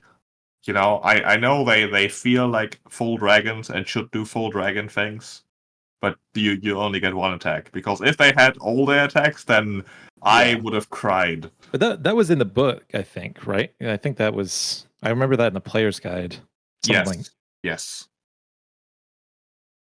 So yeah, I think that's Yeah. entirely fair, because otherwise it would just become the story of the 4 dragons and their familiars. I never really felt that Xerxes was that powerful. Like, just the breath weapon and the claw and bite, it doesn't do that much damage and such compared to what demons would routinely dish out. And then I got the feat to stop her from constantly being shot down and killed by people just hitting her twice. Yeah. And then, Oh god, dragons she was very good for move speed. Natural attacks are pretty shit, to be honest. I think you could have the multi attack and you'd be fine. Like the real nerf was the breath weapon, which I think was sensible. They do pretty good damage. Yeah, pretty good, and getting it once on top of everything you already have. That's awesome. It's kind of greedy to ask for more. But mostly Plus, it introduces the recharge mechanic, which normally players don't use. Takes extra time. Yeah. I think that you could bring the multi-attack in and just have the once per, and it wouldn't make that much of a difference. But overall, it was really fun just to have the mobility that they offered. I think it would have made a huge difference. Like with the bounded accuracy, how 5th edition works, like even the relatively low attack bonus of +8 means they do hit reasonably often. The damage is like a D10 or something. I can't remember, but I remember seeing it being pretty unimpressive. To be fair, damage is hard to come by.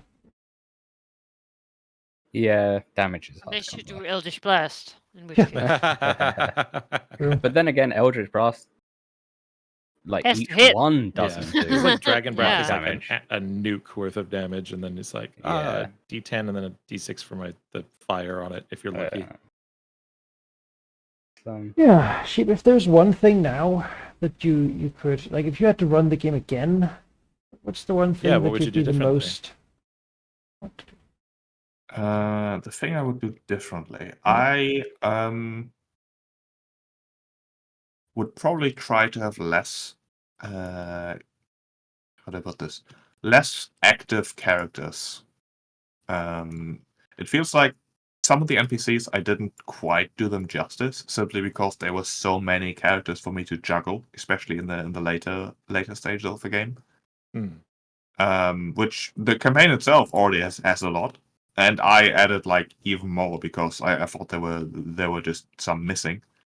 But it just meant that I didn't have as much overview and as much ability to really highlight the characters as I felt like I wanted to.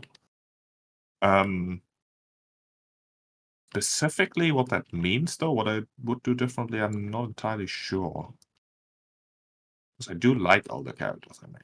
I mean, obviously. Yeah, I mean, based on what As you were good. telling us of last time of like what the story is as written, I think everything you added was a huge improvement. So This was basically some of all our favorite characters are yeah, almost, we're all sheep originals. sheep made. So So like, yeah, not to invalidate your opinion, but So if there was any advice for say I was going to run this game, but what's the pitfall? What should I be aware of? You have all the experience here. The pitfall is that the second part of the campaign is bad, as written.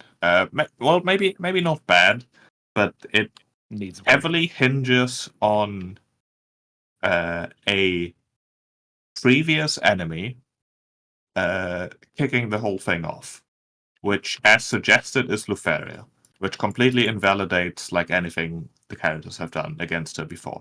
I mean, maybe she returning weakened and shriveled and looking for a different way to get her revenge is fine, but I didn't really enjoy it. I also really think that the encounter balance in the second half of the campaign is just doesn't work. Like the whole thing with the characters probably being dragon riders at this point, and probably most definitely having super powerful magic items, the suggested encounter balance is just rubbish. So those would be the two things I would focus on. In addition to trying to figure out how this whole, being a dragon rider thing actually works, because there's a lot of details missing. Like, okay, do you just have wormlings for the entire campaign? Like, I don't know. It might be a cooler campaign if you sort of pushed the PCs in a direction where they might eventually bond with the 5, or at least with some of the 5, because then you circumvent the problem of having your dragons have to grow up, or they are just wormlings forever. But it basically would mean that no free dragon eggs. Like, that's your opportunity, and it has to come naturally, which would be difficult to do. And whoever gets Vulcan sort of Vulcan as badass dragon. So. Vulcan as written is also just young adult. Oh, okay. Which seems strange, but So yeah.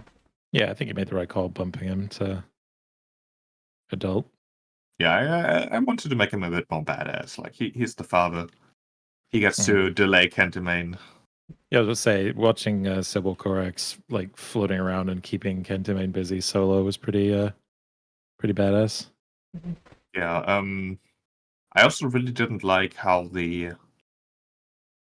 I mean, most of my complaints really are about the second half of the campaign. The first half is really cool, I think. Like, I've got very little to say against it. Like, it has twists and turns and is well made, but yeah. It sort of shows that the second half was an add-on.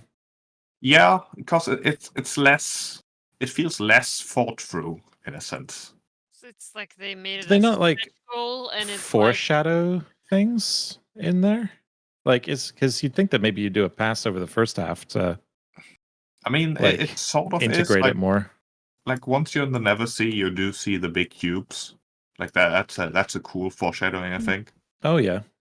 But you need a more direct, maybe like Sidon was trying to get power to stop them. I do also feel like there might, like, even sheep might have foreshadowed more, but it's also we've had like a sporadic playing, so small little details tend to escape. right? It's only Yeah. later when you're like, oh yeah, those cubes. Right. I Yeah, don't know. It lived in my head for a long time. Mm. it's good. Oh yeah. Yeah, Oh the wait, second I do. half- Oh, yeah. I do have a question for you related to the campaign again. What does Okay.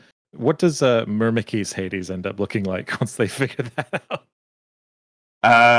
Super effective. The main motivation of the Myrmikis, or of Myrmikis, is really just one being, Yeah, is to learn.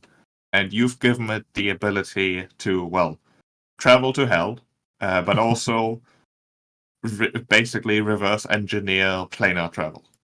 They're not going to stay in hell. They are probably going to end up in like Sigil or Ravnica or whatever multiversal planar hub exists. I want them to Just not in form like some Thylea. kind of knowledge trader mafia. It's like, you want the knowledge. What do you provide? Yeah. That's 100,000 years from now, Thylea becomes the hub of the multiverse because it's the one place that they can't colonize. So they would travel the planes in search for knowledge and probably become like an organic spaceship in Spelljammer or something. They become the That seems cool. pyramids. Is it? Yeah, they Myrmikis is really just an what's the word? Not a synonym. What is the word? Where you jumble the letters and get a different word. Oh yeah. Anagram? Oh, Anagram, yes, an anagram for Tyranids. Yeah. Yeah. But quickly coming back to the whole question of what would I have done differently? I mean, all things I did do differently, especially in the second part. For example, one thing that I really wanted to do, and I feel like I've succeeded at, is actually giving some character to the like apocalyptic monsters. Because as written, they're just suddenly there's monsters, and it's these four. And they're angry, I guess. Yeah, Mhm. They hate you a lot. Kraken just- felt good. They And just then go all to the that. closest town and they hate everyone. That's what they do. But I spent a lot of time trying to like foreshadow them, like the Kraken especially. Originally, the Kraken is just it's a Kraken, it's escaped, and it's now lairing where Hexia's island is, and you might encounter it if you go down there or not. And that's all the not. text gets. Yeah, it's sometimes there. Oh that will be yeah, bad. that's right. We knew back then that there was a thing, and we decided not to go yeah. for it.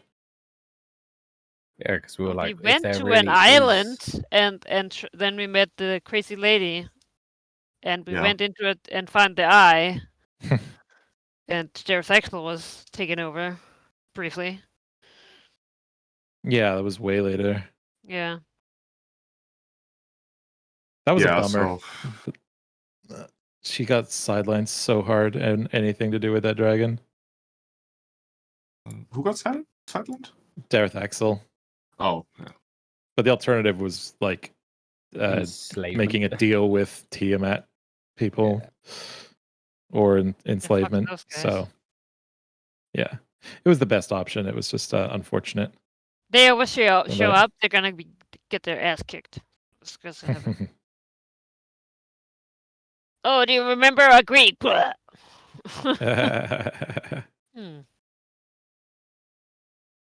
Oh, I mean the Dragon Devils. I forgot the name. Abishai.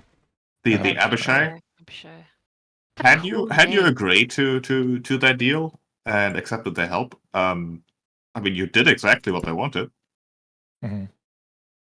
It was just you would have been forced to, and the offer the first red gave you was genuine. It was basically a possible ending where you become god killers and basically take the fight to the damn meddling gods who don't care about mortals and such. Except Mitros that was literally not does gonna- care and is willing to Yeah, sacrifice yeah. himself too. exactly, that- Yeah. Like That doesn't really the work. prophecy was supposed to be that they all come up and destroy the world, and then she dies to save it. All right. Well, Well, no, that was Versi's vision, which we later learned was doctored by basically Mechanist. teaches that retros would. Yeah, it's a believable Well, enough that I have story. no doubt. It is believable for sure, but we don't know for certain she would have done that. It's probably what she would have done. It's like what makes for a good lie is like, oh yeah, that would happen. Yeah, I can tell you that that's how exactly it would have happened. I mean, she has sacrificed herself once before. She's gonna do that as often as she's able to, if necessary. Yeah. So the uncaring gods sort of just didn't really work for them. Oh, actually, they do care. Everything we've seen so far, yeah, they put work in. I was gonna say if he had had a sales pitch when the 5 were still there and they were like one drinking and stuff, you know what? They're like, look at the They're goddamn. they're just slightly out of frame. Like, am I fucking not- joke to you? You're not lying, you know. They do seem kind of lackadaisy here. Yeah, I mean the 5 knew they were going to turn into dragons when the Oath ran out. Yeah. I might, if I was you, I might have. Well, you didn't really need to hint it because plenty hinted, but having them be nervous, like up to the moment, like the idea that just a year ago, Python was being happy and doing things, but then began looking at time and being all worried and thinking, why is it so worried about the Oath of Peace ending? It should be a great moment for the God of Battle. Yeah. Yeah, but the immediate assumption would have been, Oath of Peace ending, which undoubtedly means war again. So, yeah, could have been hinted at more. No, but I feel like Valis hinted. Yeah, like, Valis she was the one who she shouldn't have known. Yeah. Intentionally, both by myself and by her. Yeah, that was the thing, because I don't remember what it was. Like, I didn't get it immediately, but it was the beginning of the end when she was talking about stuff that was like, you could only know that if you were part of the company that crossed the sea. What the fuck? That was like well before you descended, allegedly.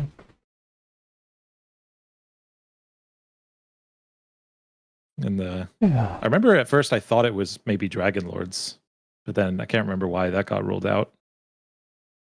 So I was like, well, okay, well, it must be dragons. In the book, it even says that people call them trust. The great dragon's still a dragon. Okay. And then at some point, like I realized, like, oh, their names are similar. Once we learned them. Yeah. Oh, yeah. That's another thing that needs to be changed if you ever run this campaign. Like, originally, the names of the gods and the names of the dragons are the same. So you just go to the necropolis and it's like, oh, here lies the rider of Vulcan. And it's like, what? Really? Oh my god. Well, that's a solid all then. Well, I think that I don't know if you changed like the names that you changed them to, they were great, very evocative. I did not make them myself. I grabbed them from someone else. Because they were also like that. That is stupid. Here's some names that are sort of similar, but not quite. I feel like it was fun to rub Esther's nose in it. Like at some point he was like complaining about Arcurania, but not realizing that he'd met her again. He's like, yeah, just say her name real slow for me, dude. Let me help you cross the finish line. Oh, that guy was such an ass. Oh, what would have happened if because he made that really suspicious offer of like, you could become the captain of the Ultras. He would have possessed you and tried to take over. Yeah. Exactly. Yep. Yeah. Checks out. Yeah. Checks out. Classic evil dude, you know. Mm-hmm. No, you will. I will give you everything, definitely. Just you will let have me into everything your that's mind. mine. I did that with the character just, once. Yeah.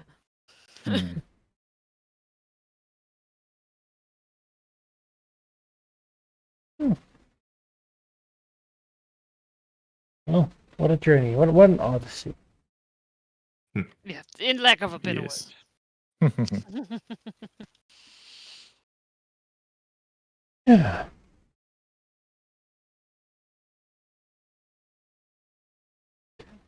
Yeah, wild. Yeah. It is a strange thought. But while we're reminiscing, I do have some questions I wanted to ask. Oh yeah. What were your favorite and least favorite moments? Getting killed by a random steam geezer in the first session. Did you Your favorite? that? Okay. I Is almost that a died from favorite that, or? yeah. But I mean, that was just. Oh luck and yeah, what low what hit happened? points. I feel like I asked this last week, but I forget the answer. What happened when Artemisia died, and you had that moment when none of us were allowed to listen? Oh yeah, I was basically told like, "Hey, I can only do this once for each of you. Like, Ooh, this is it. If you die again, you're dead, boy." So that was quite like it was really cool and at the same time terrifying yeah. because it was like, oh yeah, okay, so we got this cool backup power. Oh, But I you don't used have yours. that backup You power. don't. Yeah, Shit. you don't have it Yeah, anymore. we don't now. Yeah.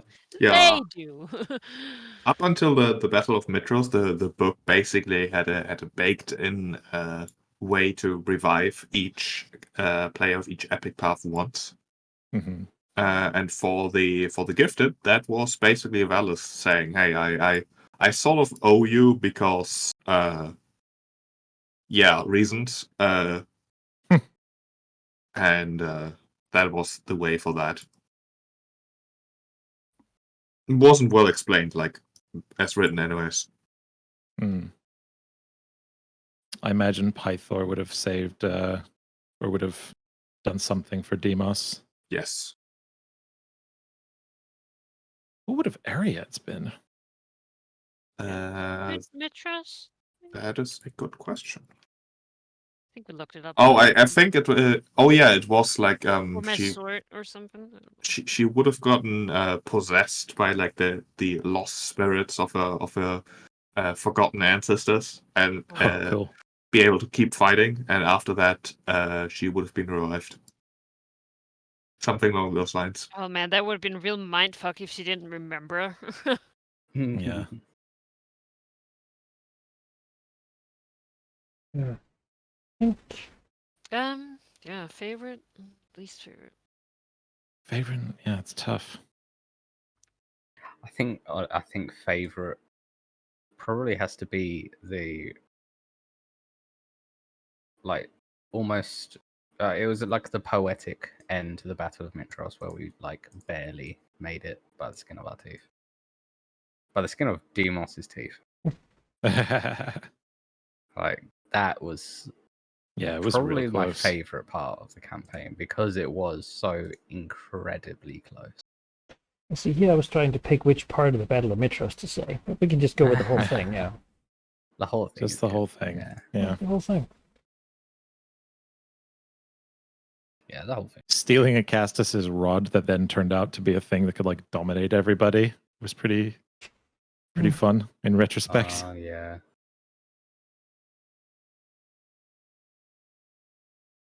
I was like, I just want this for the key, and there's like, oh shit! Look what this can do. I also very much enjoyed being tied to a stone to save. That was so cool. Nora, yeah, that was fun.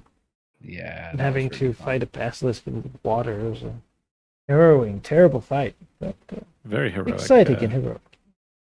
What a terrible plan. I was very much made for that battle. Yeah. You want me to fight with no armor and weapons? Why that? Yeah. Oh no. Oh no. How? But then didn't we like made a cache or like stashed our you stashed some weapons ahead of time? Yeah, that was pretty fun, that moment there. favorite. That fight, the way that was done with like stashing weapons and fighting with no armor and such, that was actually by the book. Like that was a really cool encounter that was the really book. Nice. I have a feeling. Were there any alternatives to like, or is it just like, yeah, you just take her place? Like, was there a way to like, because we just couldn't figure out a way to worm her out of it. There were basically 3 outcomes. The bad ending where she gets sacrificed, basically. Mm-hmm. The ending you chose, and the third one was basically challenging the leader of the Centaurs to a duel. Oh yeah. We talked about that, and we're like, that's suicide. It would have been a very, very difficult fight. But the Centaurs would have honored that deal had you won. But it would have been a very, very difficult fight. More difficult than fighting a basilisk without armor or weapons. Probably. Depending on the character setup, I guess. Yeah, it heavily depends. It's true. Least favorite was I think when we turned that dragon in the tower into Artemisia's ancestor. Just because the whole surrounding area of that felt not good and sucked. Yeah, we had already talked about that. Mm-hmm. But that's probably the least favorite. That's more of a disconnect than it is an actual thing of the campaign.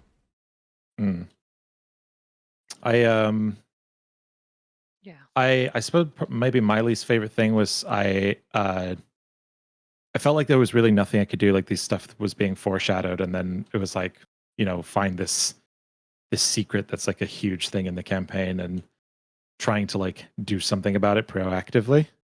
And there was really nothing I could do, and the book was just like, nope, we're doing everything to. Just you gotta wait. Which secret do you mean? The whole thing with the dragons. Oh, like figuring all that out felt really like aha, but then there was nothing to do with it, which felt kind of like it was frustrating in the moment. Overall, still very satisfied with it, but I wish that there was maybe something that you could do if the players figure that out ahead of time. And like, yeah, couldn't really ever do anything.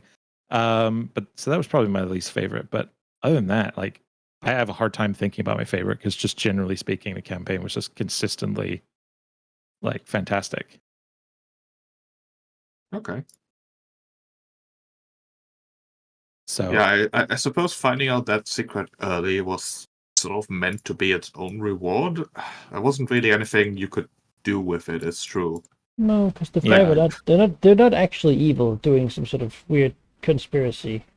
No, it was just you basically found out the twist of the story and then couldn't really exploit that. Yeah, it was like maybe if there was something, I can't even think of what it would have been, but like I remember trying to, because basically my perspective on it was, oh, they're shackled, verbally, and there's certain things that they can't do that maybe, knowing this critical secret or whatnot could be some key to adjusting the terms or something, and that would let them do stuff differently or have some boon from that if we put the effort into it. But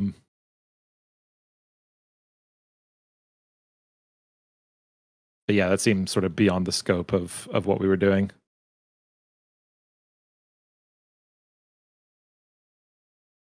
Same with like that Astral Sea thing. I'm like, that felt really interesting, but it was like that's such a hard pivot. I really wanted to go sail the Astral Sea.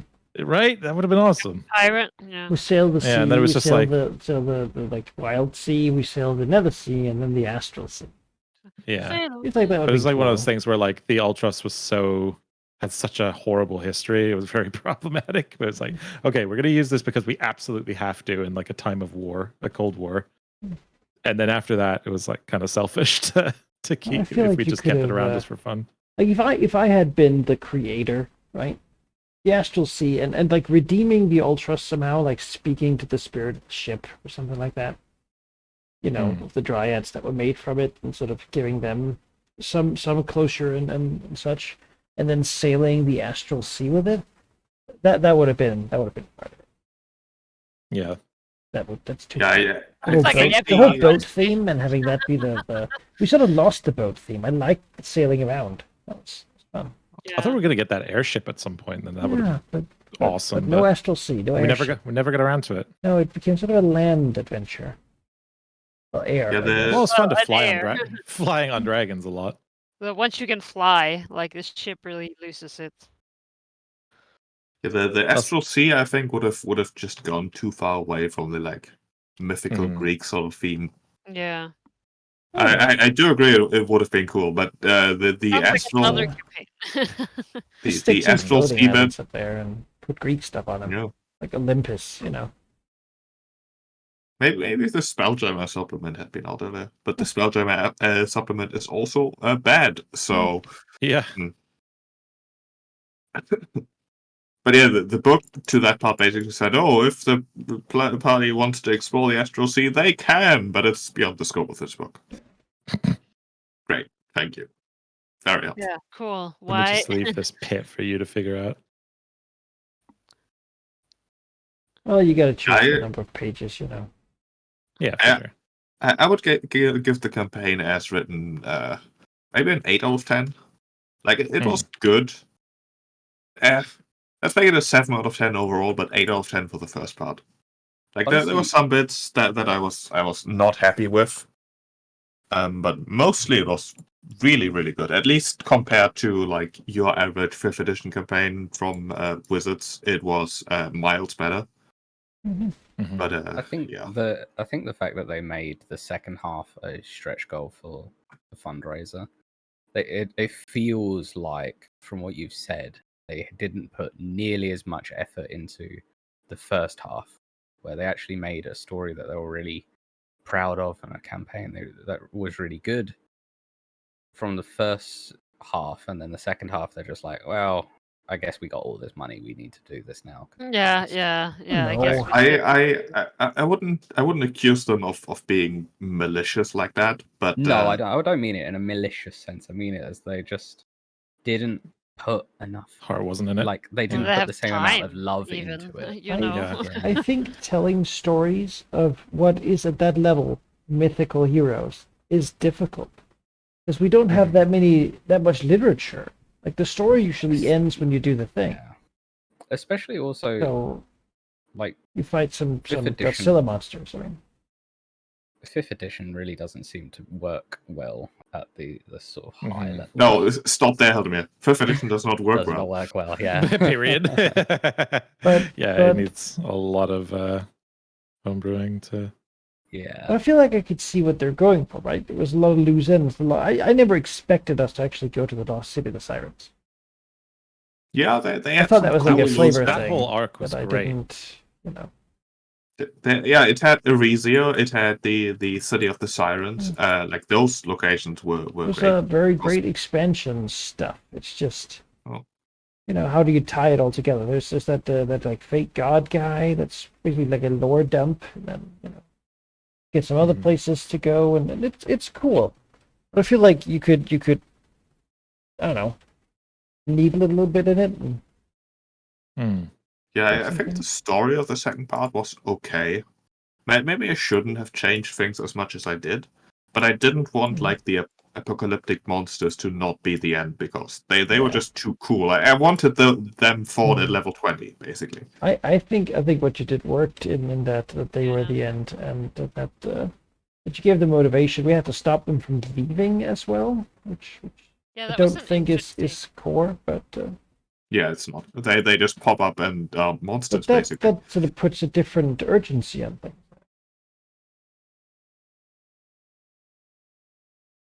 Yeah, what was also funny, as written, like there were 4 like big monsters. I changed them up a little bit, like the Kraken and Tarrasque. I talked about that. But the book also suggested like weaknesses. Like this is what the party could find out if they want to research them and figure out how to combat them. But 5th edition being 5th edition meant that every single monster had the weakness of reverse gravity. So, hey, the weakness is that charms work and also reverse gravity. And that was basically what it said for all of them. Well, I mean, the natural ending is to have 4 heroes and 1 wizard who can cast Magic Jar. Knock out each of the god killers and then Magic Jar one of the heroes into it. To have the monster with the heroes class They're levels the monsters forever. now. We're the 4 god killer beasts, right? Odyssey of the Godzilla monsters. I mean, Tarask with 20 monk levels. That's Anything with 20 monk levels. Kraken that can bend the future. Yeah. That Kraken fight that you designed was really cool, Sheep. It was really. I'm glad it actually worked out. Yeah, I think actually one of my favorites, like I liked the fight with Lutheria. I think also just my character had a lot of like buy-in for that. I also remember it to be pretty hard with her like having free action, dancing, murdering everyone in her path and stuff. Like that was also pretty narrow victory there. I enjoyed those fights as well. Although again, they were not as written. But I also didn't design Luthera and Cylon myself. Yeah. I took that from other smart people on the internet. It was basically there's like a third party thing that tries to turn boss fights good by like making them more gamified with like various phases and whatnot. And I think that worked really well because if I had run them as written, they would have had like 2 different actions and a lot of hit points. Yeah, I was gonna say stagnant. They attack. Right. When Cylon jumped into the like globe and then just shrunk and kept falling, and we got to like jump in there after him and start a like falling battle with him in the sky. That was sick as fuck. I stabbed the storm with my spear. Felt somewhat stupid, but also cool. Well, you're so good at stabbing, you know. Definitely made better by the fact that we did have some dragons with us at the time that could actually be mounted. Otherwise, that would have been tricky. So the thing was like, oh, the siren can fly, but it's also like, at least if you have a dragon, you have a chance to sort of like catch yourself if you get knocked prone. Where it's like, oh, you're flying. Well, yeah. Whoa. I remember I had to cast a spell on myself to fly, and I was like, I'm just gonna move and dash as quietly and quickly as I can. Please don't smite me out of the air. Right. I'm right there. You could just do it. I'm just gonna not attract his attention until I get over there. It's just nothing to see. And I could have done it, and that would have been extremely fair. But I would have gone bye. So, what other questions do you have? That was one of them. What other questions? That was a big one. Like, I mean, talking about the least favorite moments is sort of revisiting some of the things we've already talked about, but it does help me for the future as well. I don't want to end on a low note though. I'll try and come up with a favorite moment for you. Yeah, please do. Favorite character? Oh, I can't. That's hard, but I gotta say Demas probably. I feel like I really got him in the makes sense.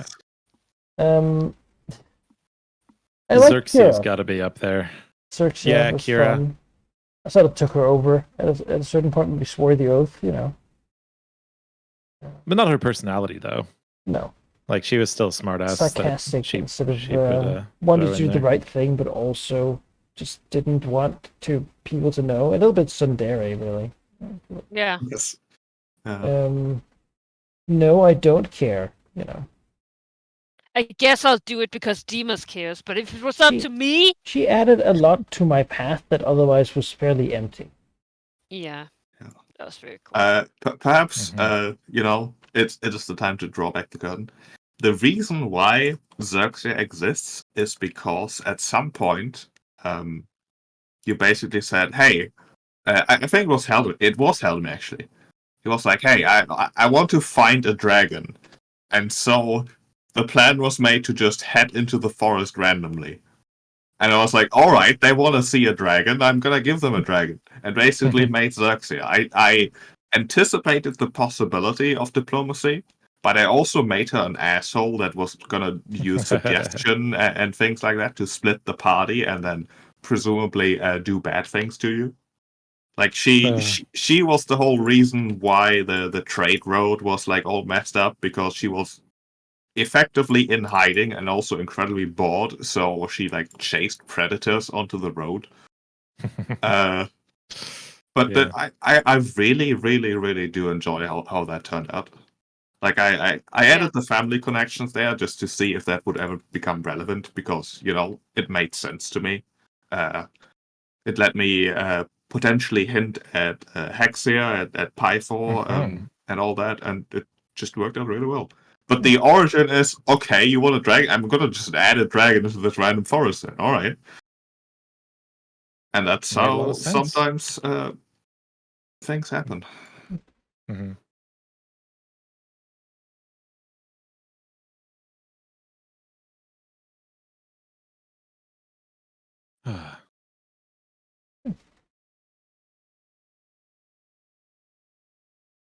Yeah. Favorite character. You can't take the same ones. It's already taken, by the way. Wow. Wow.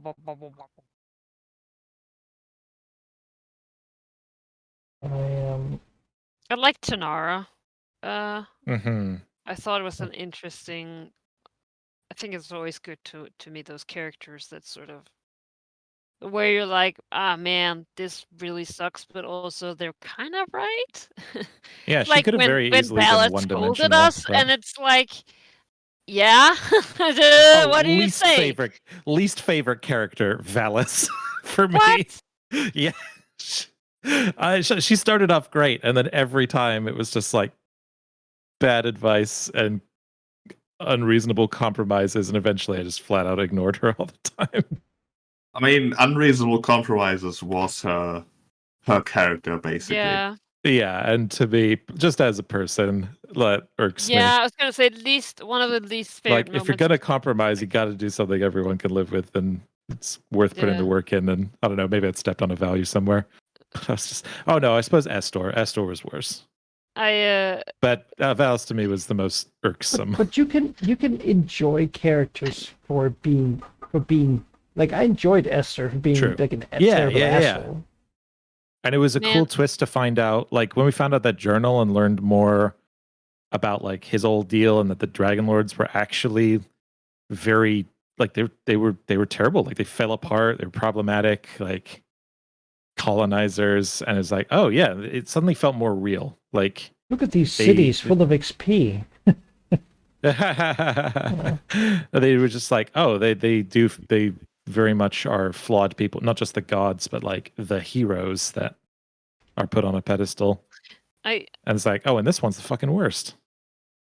Like, one of my least favorite moments, I think, also is like we were like called in like court in Mitros, and it was like just basically Valis saying nothing and like parading with the king there, and it's just like I hate this. This is political bullshit. And I was like, I mean, that was the point, with the context of like me having just joined. I didn't have shit knowing of what's going on. I didn't know the fucking people there, and my character didn't either, and they didn't know who I was. So I was basically just sitting there stewing in all this fucking bullshit that I couldn't take part of, and I was just like, man, this sucks. And after that, I was basically like, yeah, Arya does not like cities. Like, this is fucking bullshit. You're not gonna peg there. Yeah, the stinks. the issue there. I mean, I don't know if issue is the right word. that was the entire point of King yeah, just definitely. being an That's the thing, asshole. it sucks. It's like I enjoyed him. Also, I kind of how- wish he had done more, honestly. I feel like he never got to be, Augustus? as sort of, yeah, because he should it feels think he weird. was right. Like, you how know? did that happen? Right? She was queen. He's the worst, and then he becomes king, ruler, Yeah, I can, and she's I still can, doing all the work. I'm like, what? I can talk a bit about that. The reason he got so powerful was because he was really liked by like the Metrosian nobility. yeah. A group of people that hasn't really ever come to the forefront in the campaign. I briefly considered making them relevant. They would have been huge troublemakers and just been generally just assholes, as only nobles can be with influence. Like that lady who wanted to be Yeah, queen. I think we had like yeah.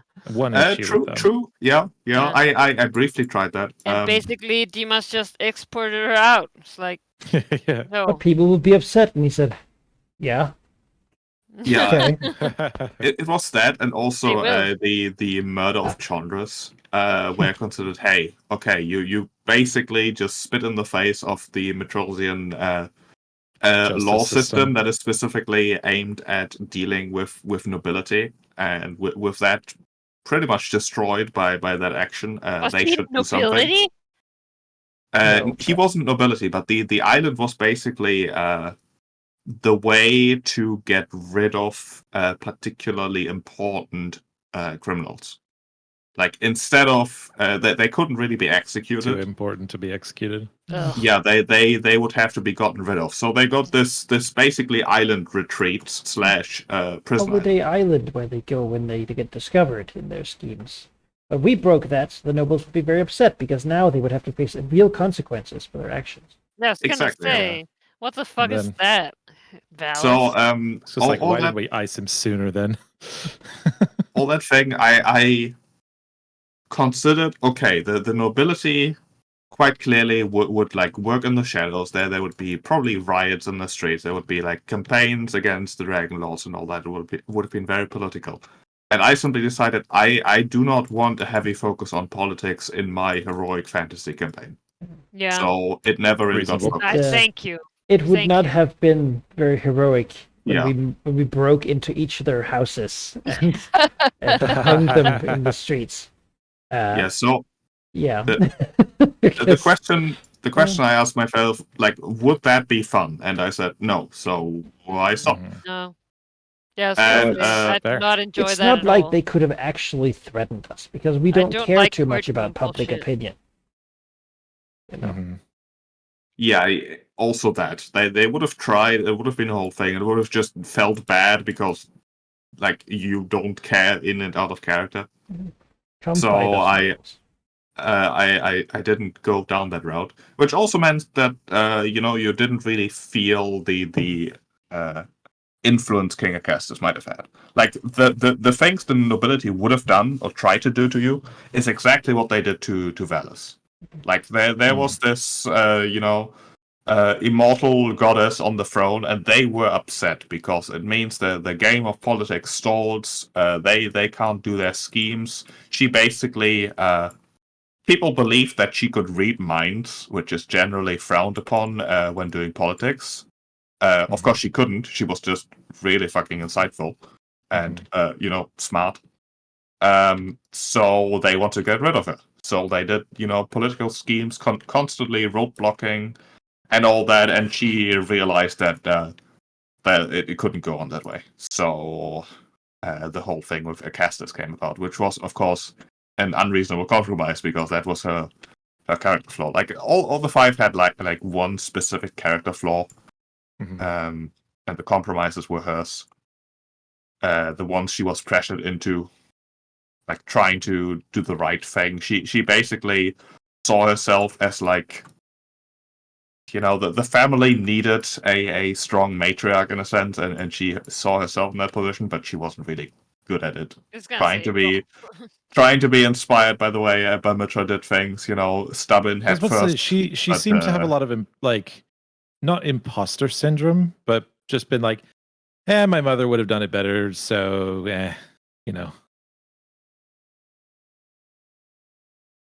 I don't know. Maybe sometimes it's okay to be unpopular if the alternative is to send people who need to be punished.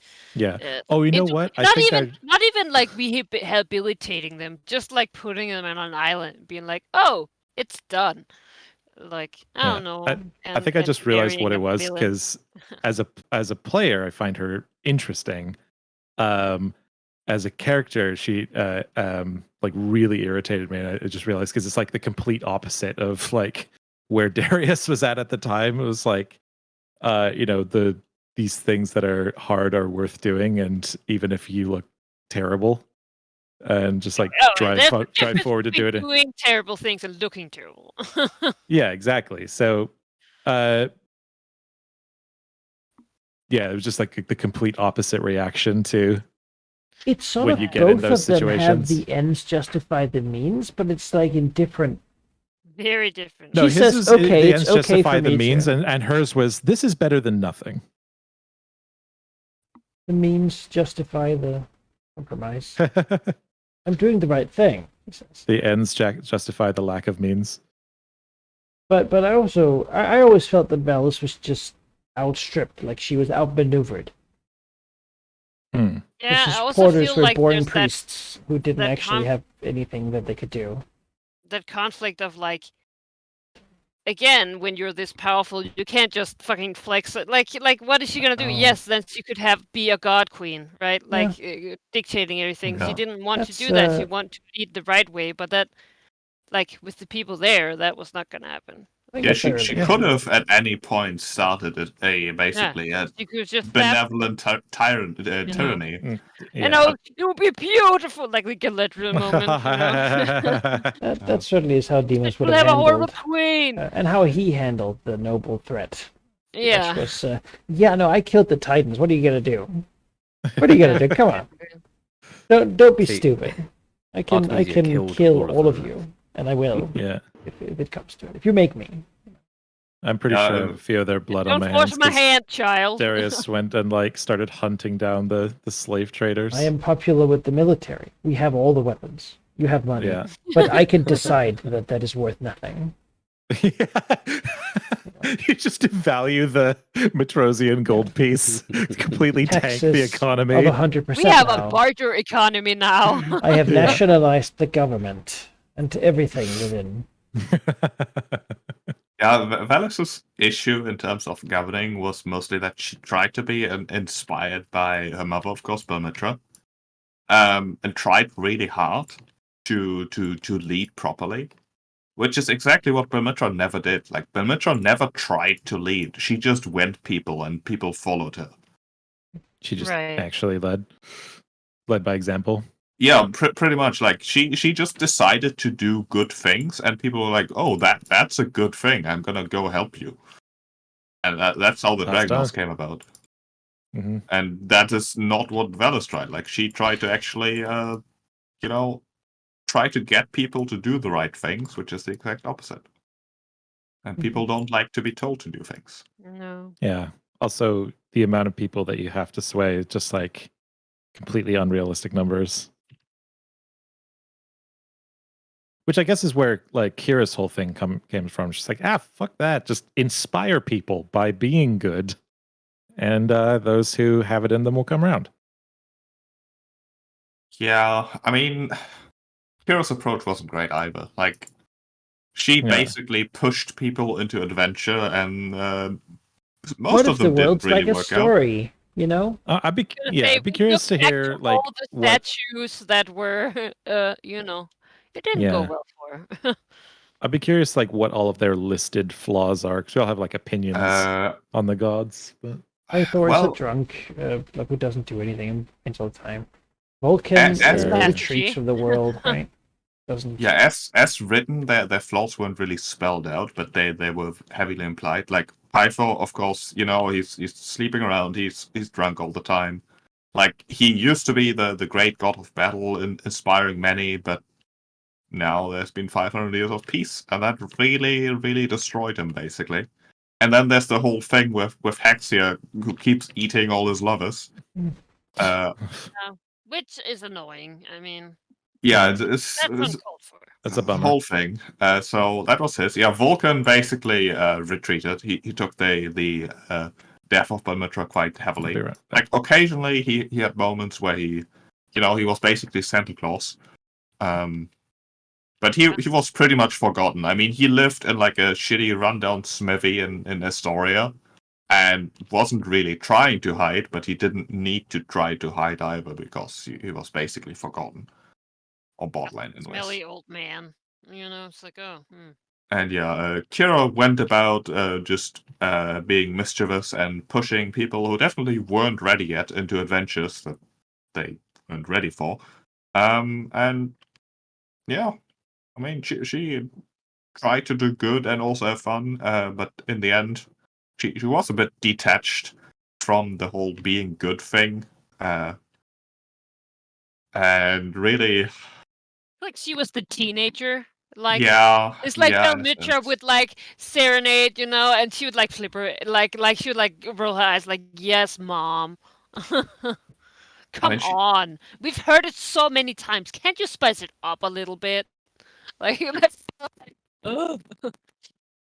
she was also a bit desensitized, perhaps at the beginning. Basically, not really caring what happens to the people she sends on adventures. Well, she said so many, apparently. Yeah, she sent quite a few, yeah. Like all those like statues, right? Like, I mean, not all of them, but she probably had a clause in many of those, yeah. Yeah. So, yeah, did I forget anyone? Valus, Kira, Vulcan, Pythor. I guess Nasus, but his flaw is obvious. Yeah. It's also in his name. It's also in his name, yeah. Yeah, like invert the question. What was his? Yeah, I don't know. I mean, he didn't really redeem equality. I mean, he was very pretty. Yes, I mean, and in pacifist, the world, you there could we go. say, to Yeah. put another name to cowardice. Case closed. I mean, as written, he wasn't a pacifist. I just figured it fit really well.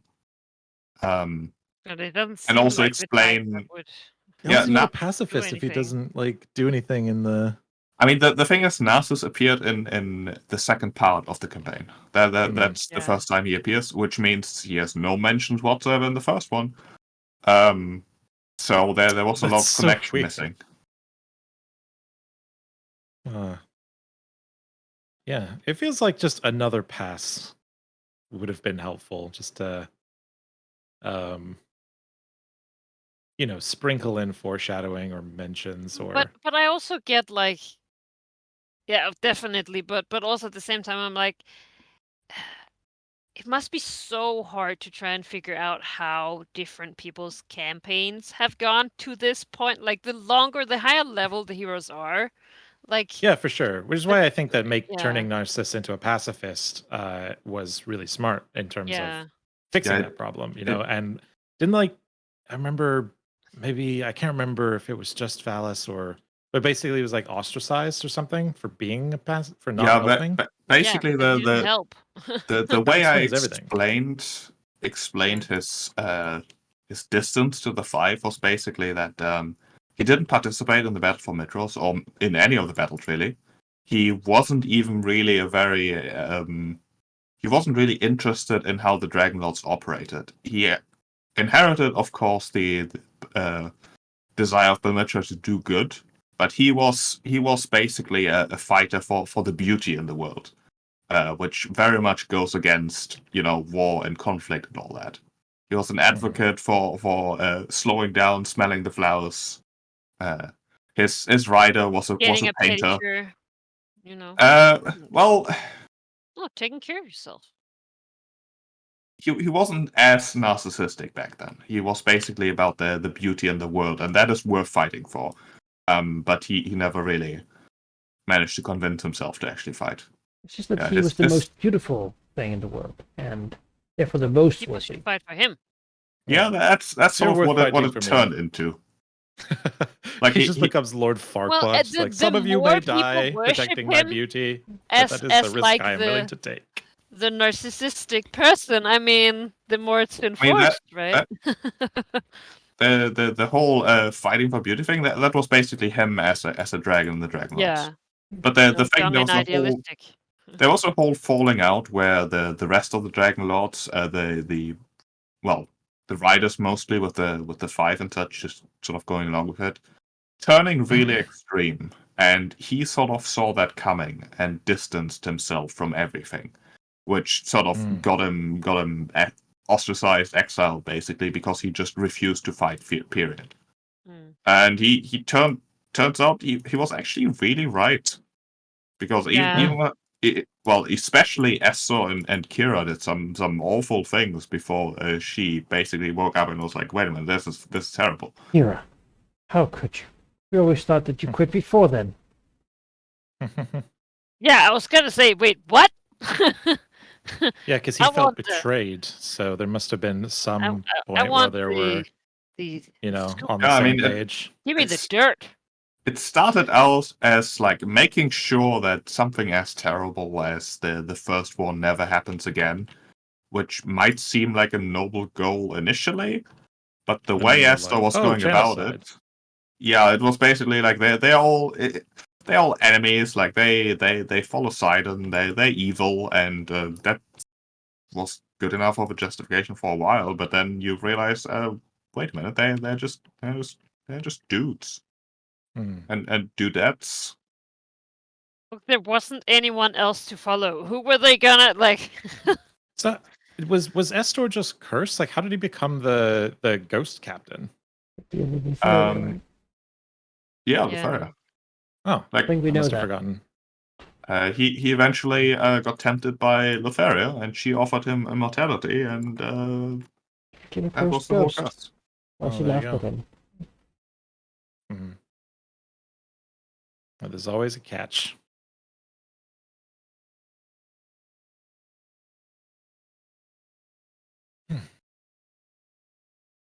I wonder how many Epicurus he sailed around with, just dumping them on random islands. Well, probably not many. We found him in the cave under the Deadfalls, right? Yeah, which makes sense in retrospect, since we later learned that was connected to the Nether Sea. Yeah, he had to return there on occasion to like recharge necromancy, basically. You need to fuel up. Yeah.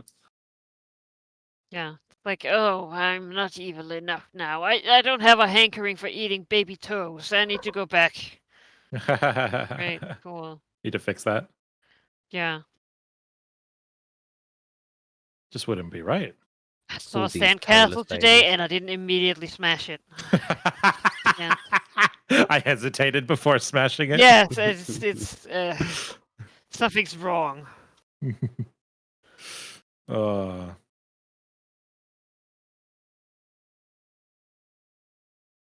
Was there a way to defeat or resolve him that without destroying the Ultros? Because that's as written, the Ultros is never destroyed. Interesting. I just wanted to bring an end to the Ultros because you all had dragons, and also I wanted to give you a possible out because the Ultros is a terribly awful ship with an awful history. Yeah. Yeah. Like with the mask made from the heart tree of a dryad who was basically murdered. Probably would have done it anyway. I was gonna say I didn't know all this. What? Yeah, that was before you joined. That was what he had to do. You had me on a crazy demon ship. Yeah, that was what he had to do to make a ship that could that even Sidon couldn't batter down. Which he, of course, saw as what he needed to do. Because he's terrible. Yes, and then he sailed and made a deal with Lotharia. Good job, dude. Yeah. So glad you killed all those people for it. So we were basically like, this is awful, but it's already We been need done. funds. Like, we can't bring them back. All we can do is like take the ship and, make use of its actual another purpose. way, have Yeah. it transported to the Golden Heart and like plant the ship there and have it like grow Oh, that would have into been a cool. grove. Kind of cute. Add that to Ariadne's Yeah. epilogue. She finds the remains.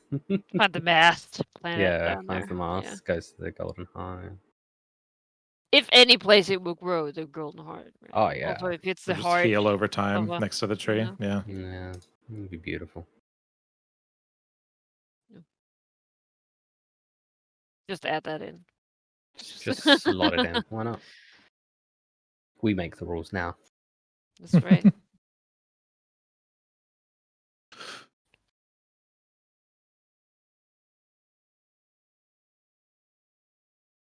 Yeah.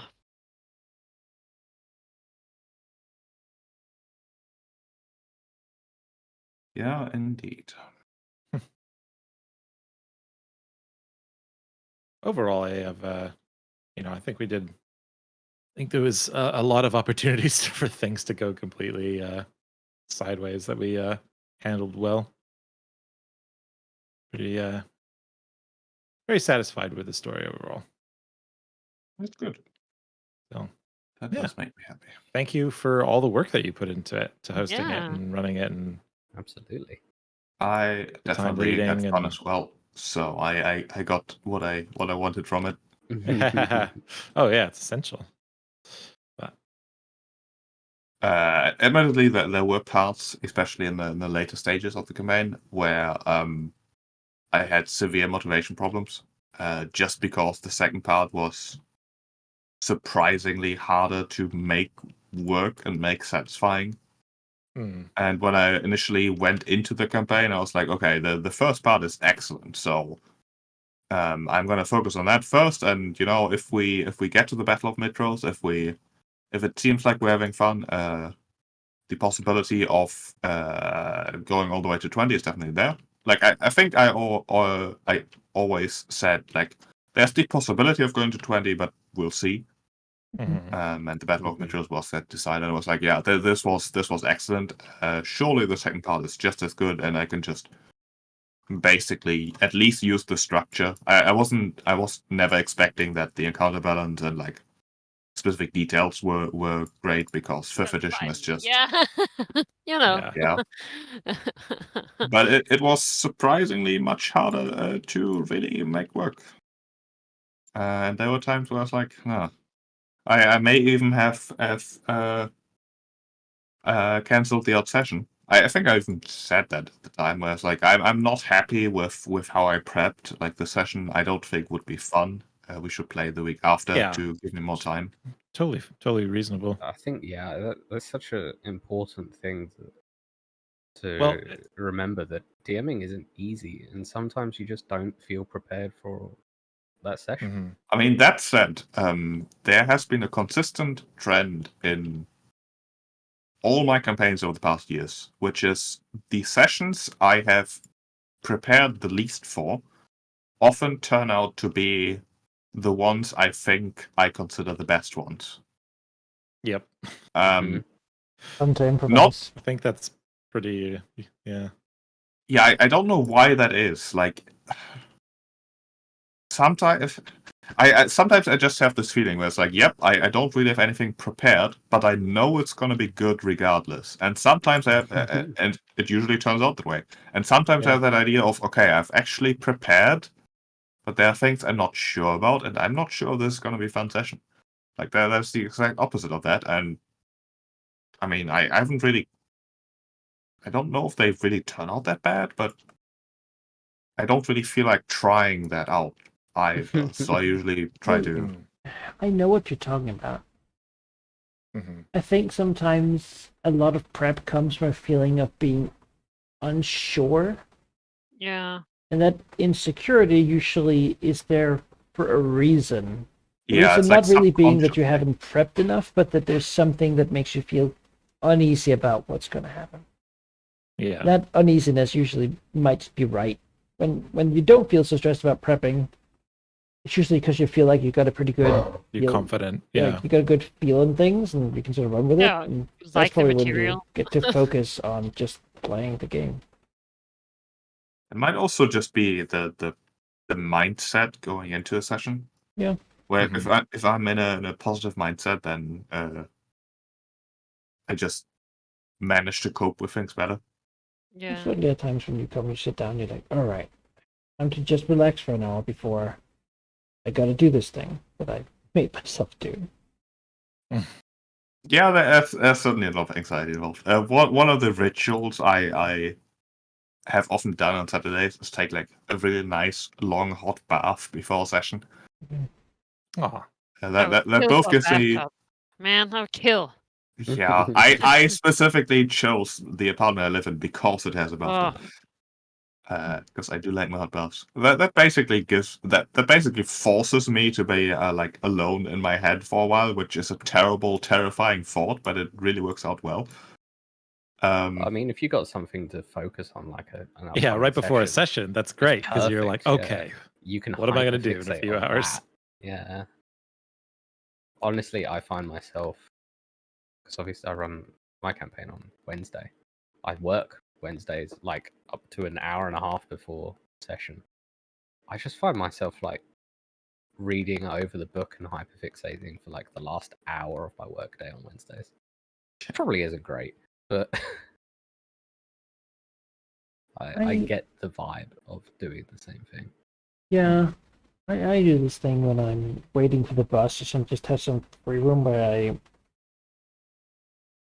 I imagine a scene coming up and what NPCs would say given various options and questions and such, and play through the scene a couple times in my head to sort of get a feel for who the characters are. Then when I have to play it, I can improv it much easier. Yeah, because I've already done it a bunch of times. I do the same You thing. have a cast already. Hmm. Interesting. Please Just having a continue pass at talking the about personality. This thing where it's like I can, like Dragon campaign, it was very relevant, right? Because there's so many characters, so many situations. Some of you have like, what would the dwarven matriarch be up to these days? Like, what's going on there? You know.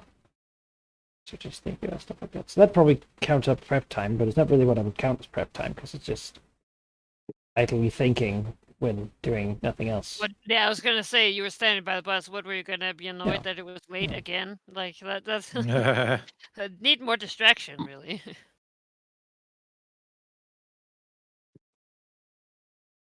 A lot of time goes to that. And just the actual prep time, sitting down making maps and stuff, which honestly I could do without. I don't find any, like Warhammer. I can play the game, I enjoy that, but I don't enjoy painting the miniatures. So, you know. Well, you only have limited free time as an adult, so You used to have more, but still, it's like making maps. like if you enjoyed the process, then you know that makes sense. But no, I don't. I enjoy the mechanics very much, story, but not so much the art. I enjoy the art that much. I only want to make art. That said, honestly, I got enough income now that I could pay someone to do the art. Yeah.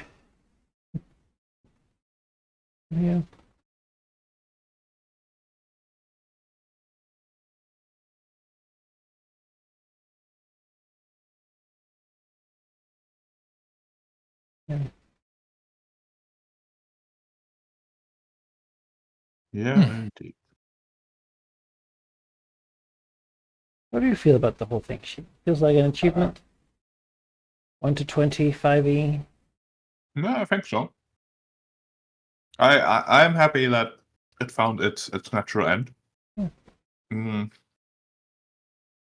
I enjoy having done a 1 to 20 5th edition campaign because it'll make it easier to never play 5th edition again. Yeah. Like you've seen it, right? Yeah, You've I've seen seen it. You it. lived Yep. it. You can like tick Yeah. mark it. I felt a little not bit me. like that after Out of the Abyss. Like, I was like, yeah, I'm just done deeming this, I think. Just having Demogorgon put in a wall of force, then teased the spear. It's like, okay, yeah. He's not really what I wanted. You know. Mm-hmm. One spell killing a whole tribe. Yeah, it's just 5 rounds. It did feel somewhat. It was very, very, very climactic when we were doing the like prismatic wall around the dragon. But then it was like, oh, it might start to reawaken, and it's just like, all right, just send it back through twice. It just felt like clowning on it was a bit inappropriate, or like having the ability to clown on a great worm. I mean, It's just that's 5th edition. There's like some spells that are, okay, great. prismatic wall. You're just screwed now. Yeah. I mean, that's actually one I didn't know about, how bad it would be. Yeah. I was gonna say I know that it's bad, not because I know anything about 5th edition, but I, as a child, flipped through a 3.5 book and was told legendary stories about all the bad things this wall would do. Prismatic wall would do, yeah. Yeah. So I was like, I don't know what the 5th edition thing is, but it's so it's probably bizarre still a because- bad spell, like in a Yeah. meme spell, not a. It's good so spell, you wanna bad fucking because grow. like it's so weird if you like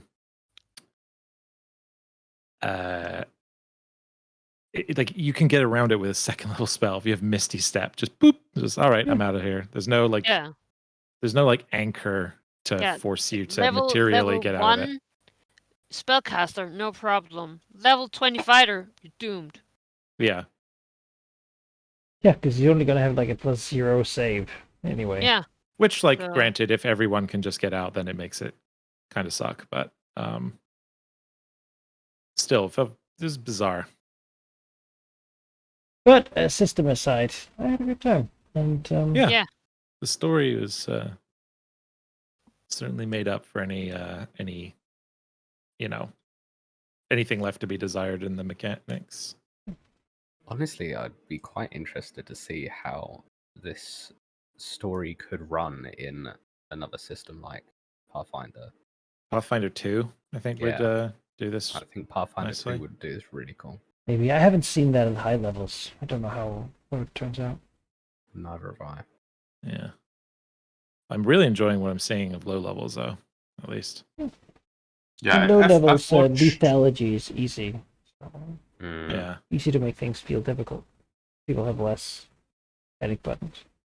It feels like there's less of a huge now, granted, we're still low levels, so this might change, but the gap between marshals and casters Casters feels I think they worked quite hard to remove like, I don't think that it's gap. closed, but it Yeah, seems to be it's not as much huge. closer to being even. Yeah.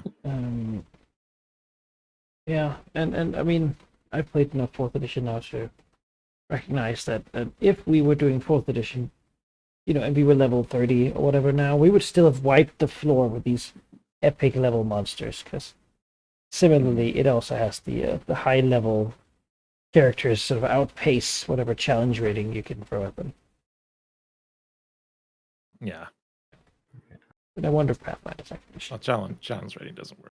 But like, especially after playing this character, I'm like, okay, I want to not be I need to step back a little bit, but also I'm gonna go from multi-class spellcaster optimization or whatever to just being a basic fighter and see how that feels in this system. And I do not feel like I'm being left behind, which is pretty wild.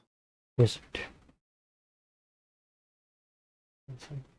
I don't even know what the fuck Sheep's playing anymore in my campaign. Sorcerer, Wizard, Rogue, Something with like dragons. So, playing a Kobold Sorcerer, Excellent. we're playing with the free archetype role. So I'm picking up the rogue ones to get some ability to deal with traps, because we're lacking that. Because I'm playing the Arcane Sorcerer, at 4th level, there's a feat you can take to also get a spell book. That lets you add 1 spell off that spell book to your spell repertoire. You're per day. 4th level already? Yeah, we're leveling mad Guys, quick. They've plowed through so many fights. It's ridiculous. And Ah, last session, they went through a severe encounter, then an extreme encounter, then a severe encounter, and damn. basically got the level up. Yeah, from it. I don't know how we survive. What if you because almost didn't? I mean, we almost didn't. Yeah, I know how lethal Pathfinder Second Edition can be from Abomination Vaults, but I don't know. I mean, Mhm. I think having the right arcane spell for the right situation has made a huge difference. Not that I want to toot my own horn, but I sort of do. No, it did. Everyone agreed. It You're was allowed. just the right timing. But yeah, I did not expect them. I expected a retreat. I expected at least an extra session out of that whole encounter. I wish I could have joined you guys on that one. Just You and me both, man. didn't pan out. Yeah, Life happens. indeed. But I'm glad you guys are having fun. Sounds like a blast. I love high lethality encounters. You don't see them in every campaign, and it feels really good when you get out of it. Yeah, I'm playing a spellcaster for like proper spellcaster for like the first time ever. I've realized. Really? Wow. Yeah, I've always played like sort of spellcasters, but not quite. Like, I mean, Kyron was technically a sorcerer, but he really wasn't. Yeah. And I guess I'm playing a druid in Dark's campaign, but haven't really had any action or much action with it. You played a warlock, but Warlock isn't really it's not a proper really a caster, caster. though. Yeah, It's No, very it's not. limited in its selection. very. And with the sorcerer in your campaign, like I've got a lot of I am focusing heavily on like buffs and debuffs. With my warlock, I didn't really. I mean, I sort of did, but it was more like a decision of do I use this spell or not. Whereas with the sorcerer, is which spell do I use now? Yeah, Which is a very It's a different much more mindset. fun. Warlock Yeah. is just so. Anyway, I started blasting Yeah. because I have one other thing I can do, and I can only do it like once or twice. Buffs and debuffs are also such a huge thing in Pathfinder Second. Like, I will say that when I They played a make or warlock, break that the fight. was like the first time that I did feel encouraged to take extremely niche situational spells, because like, all right, I know this many, you can't remember, like 5, 6, 7, whatever it is. I'm only going to get like 2 slots, so I'm never going to be able to cast all of these in one go anyway. So I might as well pick up really obtuse, weird ones. Like have some staples that are probably going to come up frequently, and then a bunch of really situational stuff. But even with that, it had its highlights, like very occasionally, and most of the time it's just like, all right, more Eldritch Blasts. Here we go.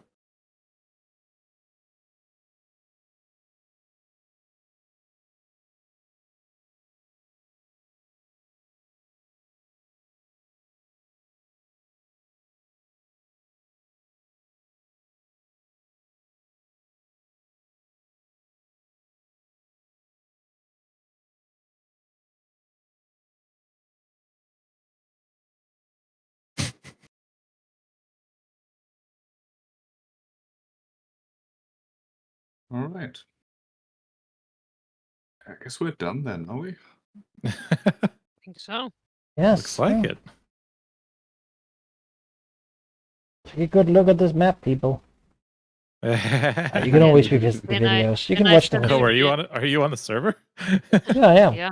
Yeah, I've started Yeah, the server. I've made Yeah. also Oh, I've all never the connected to it. maps. I didn't even I've bother been looking pinging at our tools. tokens with the camera while we've Oh, Oh. maybe Yeah. I'll scroll through your been recording. looking around the just to various maps wander that we can through, only see them from the player point of view. Mhm. But, Yeah, I Up should have there. just given you all Fine. GM access at this point. but yeah. So we're zooming around here. Yeah. Now, of course, next Saturday we begin our rewatch of the whole series. Every New Game Saturday Plus evening we with comment. commentary. The speed run. New Game Plus. Just take the little 20 character pack. It's so boring so quickly. I mean, then again, you'd just go directly to the end boss anyway, wouldn't you? Mhm. Yeah, Go Well, to you the see RFA. fight The end John's boss boss. is also 20 CR high. Yeah. Yeah. That's it. Everything is 20 CR high. Pick a new class. Continue. Because you need, Just you add it on can't. Yeah, here's the key: is does the new game plus include the dragons? Because if so, just fly straight to the end button. If not, you still got to do Yeah. the things If to it, get the boat. if it you know? involves the dragons, just fly to Sidon. Yeah. If it doesn't, even now we can't because teleport Wiggle doesn't at the work tower corner, and you will fall through the wall and into the Nether Sea. We can find it there immediately. We're doing a glitchless run, Manikai. Oh, Yeah. It's the any percent glitchless run. That's what we're doing. Yeah. there we are. Any percent. Immediately ally with both Titans. You win, I guess. We have dealt with the Titans. Yeah. We go and vaporize that boar just by being there and be like, all right, forget anything else. We sacrifice to the Titans. Yeah, we sacrifice to the Titans. We want to chat. They show up. We make an alliance. We win. Done. Yeah. Kira Oracle's just chosen stands who? there like, no.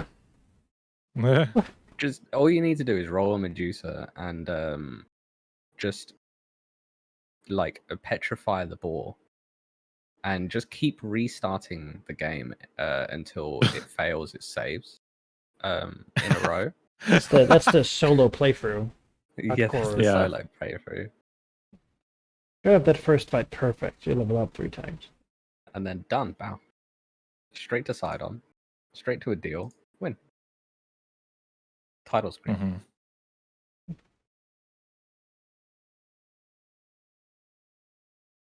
Yeah. Well, time to have Saturday evenings off. Imagine. Crazy. What do I do Wild. with all this time? I'm gonna go get some sleep. I'm so tired. But Hmm. it's fair. cheap. Yeah. Yeah. Hi, guys, and thank you. Thank for- you. Yeah. Thanks for a great Mm. campaign. And once Journey. again, thank you for all the work, Sheep. Thank you for being the most important part of the campaign. Oh, that's Well, not true. Join. I Hey, think, 1 of 5. I 1 think of we 5. all, Not I think 1 of we all 4. did good, Yeah. Oh, definitely. Can't be players without a DM. hmm DM is also just a player at the end of the day. Yeah, exactly. Yeah.